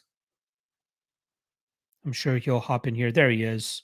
What's up? There he is. Yeah. Sorry about that. I'll just wrap it up quickly. I think he dances around him. I think he's got the 5-round superior cardio, better ring experience. He's fought the higher level guys. I think he's got the volume. He's just got to watch how he doesn't get caught fourth or fifth. So I got Sandhagen by decision. If you want to play the safer route, so to speak, the over 3.5 at minus 200, I think that's your safe road. Sandhagen's a guy that's going to storm you with volume. Song Yadong does have that one-hitter quitter power, but you'd have to have some like big time power. You'd have to need some like where is he here? You would need some Charles Crazy Horse Bennett type fucking power, man. If you were the horse, maybe you could hit this guy and knock him out. But outside of that, like, yeah, it's going to take one of those big shots. I think Song Yadong will fight for a title someday. I think he'll be a top 5 guy someday. 24 years old, remarkably young. This will be a huge learning experience. And as you mentioned, first time headlining, first 5-round fight, just a little too much too soon. So I got Sandhagen. All right, quick fire cloud bet props here, specifically for the main event, Cody. Total significant strikes for Corey Sandhagen, over under 129.5. 129.5 for Corey Sandhagen. Oh, Jesus. I mean, the way the guy lands, he's definitely capable of doing that, but that's a high total for anybody. Especially a guy like Song. That's what I'm saying. I'm going to say under just because you got to still respect what this guy brings to the table. And defensively, Song Yadong does a pretty good job of covering up. And it's subjective with a lot of Corey Sandhagen strikes because it's like touch, go, touch, go. So it's like, are they counting the little pitter-patter shots or just the one big one? So the subjectiveness of it, the fact that it's a really high total to begin with, and the fact that it is a quality enough opponent, I'm going to say the under on that. Of course, the guy's capable of hitting way over. I will take the under. All right. And then these are some final ones. Again, guys, soft limits on CloudBet for fun props. Will Corey Sandhagen attempt a flying knee? Yes, minus 200. No, plus 170. Yes, yeah, I'm saying he does. He kind of always splices it in, and the way he killed Frankie Edgar, I think you'd be like, dude, I'm throwing it at least once every time. Just along the same narrative here, will Corey Sandhagen attempt a spinning kick? Yes, minus 165. No, plus 140. I would say yes, because he's got 25 minutes to do it. But if you gave me the total on like, will he attempt 2 spinning kicks? Like, Yes. I don't think it's the smartest thing to No. do. Not against a heavy hitter like Song. Yeah, but with 25 minutes and you're being in there, and like I see people all the time, it's like, dude, you train spinning back fists in the gym. It's like, no one's a Shoney Carter. They don't just practice hitting this thing, right? But you'll see it all the time. They're in a fight and they like miss on a punch and they turn and they just smack the guy anyways. Like, the most devastating strike I've seen in recent years is they'll miss with a punch and then they back fist you across the face on the way out. How do you generate much power doing that? But it's like, it's the shot you don't see coming is the one that catches you. It misses, and then all of a sudden, ping in the face, right? I hope he doesn't throw a ton of them, but I could see him throwing at least one. So I'll say yes to that as well. I just got a quick story in regards to guys throwing unorthodox techniques. I remember when before the fight week that John Jones was fighting Alexander Gustafsson in Toronto, he came to the gym that I was working at after hours, and he was hitting pads with Six Gun Gibson. And Neil, the owner of Grants at the time, told me to come by and just chill out, hang out, and just have a good time, whatever, right? And Brandon Gibson notices me sitting on the bench as John Jones is hitting pads, and he asked me to record their training session for them so they can look back at it. And the only thing that Jones was doing for an hour straight was just spinning back elbow, or front kick up the middle, like just unorthodox techniques for a whole hour of hitting pads with Six Gun Gibson. That's John Jones in a nutshell for you. I'm sure he was partying the night before, if I'm not mistaken, but that's what it is. All right, let's get to the last one here. Will Song Yadong record a knockdown? No is minus 200. Yes is plus 170. What are you thinking? I'm going with no. Sandhagen has been dropped a few times, so like, it's plausible, but yeah, he's evasive, and I just, it's hard to say my guy's gonna win, but he'll get dropped. So it's like, well, you're not thinking of it. You gotta stay optimistic here. Like, I'm gonna say he's not going to get dropped. He just stays to the outside, but certainly possible if you're chasing it. I get it, but I'm gonna lean towards no on that one. Perfect. All right. Let's get to our 3 best prop bets, because there just aren't enough special club bet props for this event as a whole. So we'll skip that part of it, get right to the 3 best prop bets, like I said. And as always, I will kick it off. First and foremost, I'm going to go with Loma Lupone via decision at minus 125. I think she's the better overall mixed martial artist here compared to Denise Gomez. Mix in her striking advantage with the grappling advantage. Look for Lupone to control this fight for the majority of 15 minutes and win this fight via decision. Secondly, I'm going to go Fluffy Hernandez via decision at plus 200. I know he used to be one of the guys I like to go out there and, chase that under and fight doesn't go to decision and violence bet with, considering the way that he fights. But I think that Barriault's gas tank and durability will be good enough to withstand the grapple heavy onslaught from Hernandez. And Hernandez should be able to grind this out over 15 minutes. Multiple submission attempts. That's something we can obviously rely on, but I'm not 100% sure he'll be able to hit them here against Barriault. So give me Hernandez decision plus 200. And then lastly, got to go a little bit crazy with it. We're going to go Rodrigo Nascimento via decision at plus 700. If he can land a couple takedowns here against Tanner Boser, grind him out like Ilir Latifi did, I think Nascimento is more than live to go out there and pull off the upset to begin with, but also go out there and win a decision at plus 700. All right, Cody, you're up, my brother. I went big this week because I've been having bad luck playing it safe, so I'm going big. Fili by decision plus 175, whether it's a greasy decision or not. Mixing in the takedown against Bill Algeo will be the key. Algeo gets taken down all of his fights. Fili mixes in wrestling in the most of them. Even the striking's comparable. It's the ability to mix in those takedowns will get us said greasy decision if need be, plus 175. Let's get a little greasier. We're going with Basharat via decision plus 275. You mentioned this earlier on the show as well. You're like, damn, that's actually a fairly good price. I think he's got the ability to go out there, put the pace on Tony Gravely. Gravely, an excellent wrestler. So I think the wrestling exchanges will allow you to get time off of the clock. It'll also allow Basharat to lean on Gravely, wear him out a little bit, stuff the takedowns, land the better strikes en route to a decision victory plus 275. If you've got a good book, if you're with All-Stars, if you shop around a little bit, you can even get that at plus 300. I'm just a mook, so this is what I got it at. And then finally, not a mook on this one, unless he gets his ass kicked, which is a certain possibility. But if Cameron Van Camp goes out there and gets the knockout win, plus 900 seems very big to me. His record will indicate he's more of a submission guy, loves attacking the neck, doesn't have a whole lot of those knockout victories. You watch his debut against Andre Fiallo, he's not looking for the submission. He's not looking for the takedown. He's looking to stand. He's looking to strike. His striking looks way better. Unfortunately, he gets caught. Moving down from 170 to 155, dropping that extra bit of weight, coming in here and being 6'2" versus the 5'9" Mota, I think it's all going to be a big advantage. And of course, Mota can't take that good of a punch. 3 of his 4 career losses are by knockout. 2 of them inside the first round and 1 of them in the second round. That one was by Jim Miller, who isn't exactly known for like his killer, striking. So I would think even a guy like Van Camp, not the prettiest out there, but bigger, stronger, can land that shot. Plus 900. I think he's got a chance at it. If you're real greedy, you could chase the first round prop on something like that. And we also, Manpreet and myself mentioned the Louis Cosce. If you were going to chase a first round, he's a first round kind of guy. Plus 750 on that. But a lot of greasy, a lot of big plus money, a lot of juice. But I do feel good about this card. I'm really looking forward to Saturday. Yeah, honestly, stumbling across that Cosce round 1 plus 750 during the stream, I probably would have put that as one of my top 3 bets or favorite props as well, because that has a very good chance of cashing given the durability issues of Giles and the fact that all of Cosce's wins have come in that first round. Cody, another successful episode. A little bit on the longer side, but again, I don't care. I'm fine with just chilling here, hanging with you. I love talking fights. I'm sure the people in the comment section love it as well. I'll give you the platform one last time, though, for anything you want to see on the back end, and then I'll wrap this bitch up. Yeah, dude, last week I thought we did like entertainment-wise, good show, and then it was like, oh man, we're down to 80 live viewers because everyone's watching the non-existent press conference that never happened. And then this week I'm like, no press conference. I'm like, shit, it's football, right? People are getting ready for that. But man, we crushed it on the live viewers. So yeah. I really appreciate the people that took their time and came and joined us. And yeah, I don't expect you to catch every episode, but it does mean a lot. Like last week, numbers looked a little frail. And then this week, 2 times, maybe even best. So there's not a pay-per-view. It's just us talking fights for 2.5 hours and people want to add that to their week, add that to their day. It is very gratifying. It means a lot. So thank you as always. The least we can do is go out and cash some motherfucking tickets. So let's hopefully do that on Saturday. It is a bit of an earlier start time, 4 o'clock, I believe.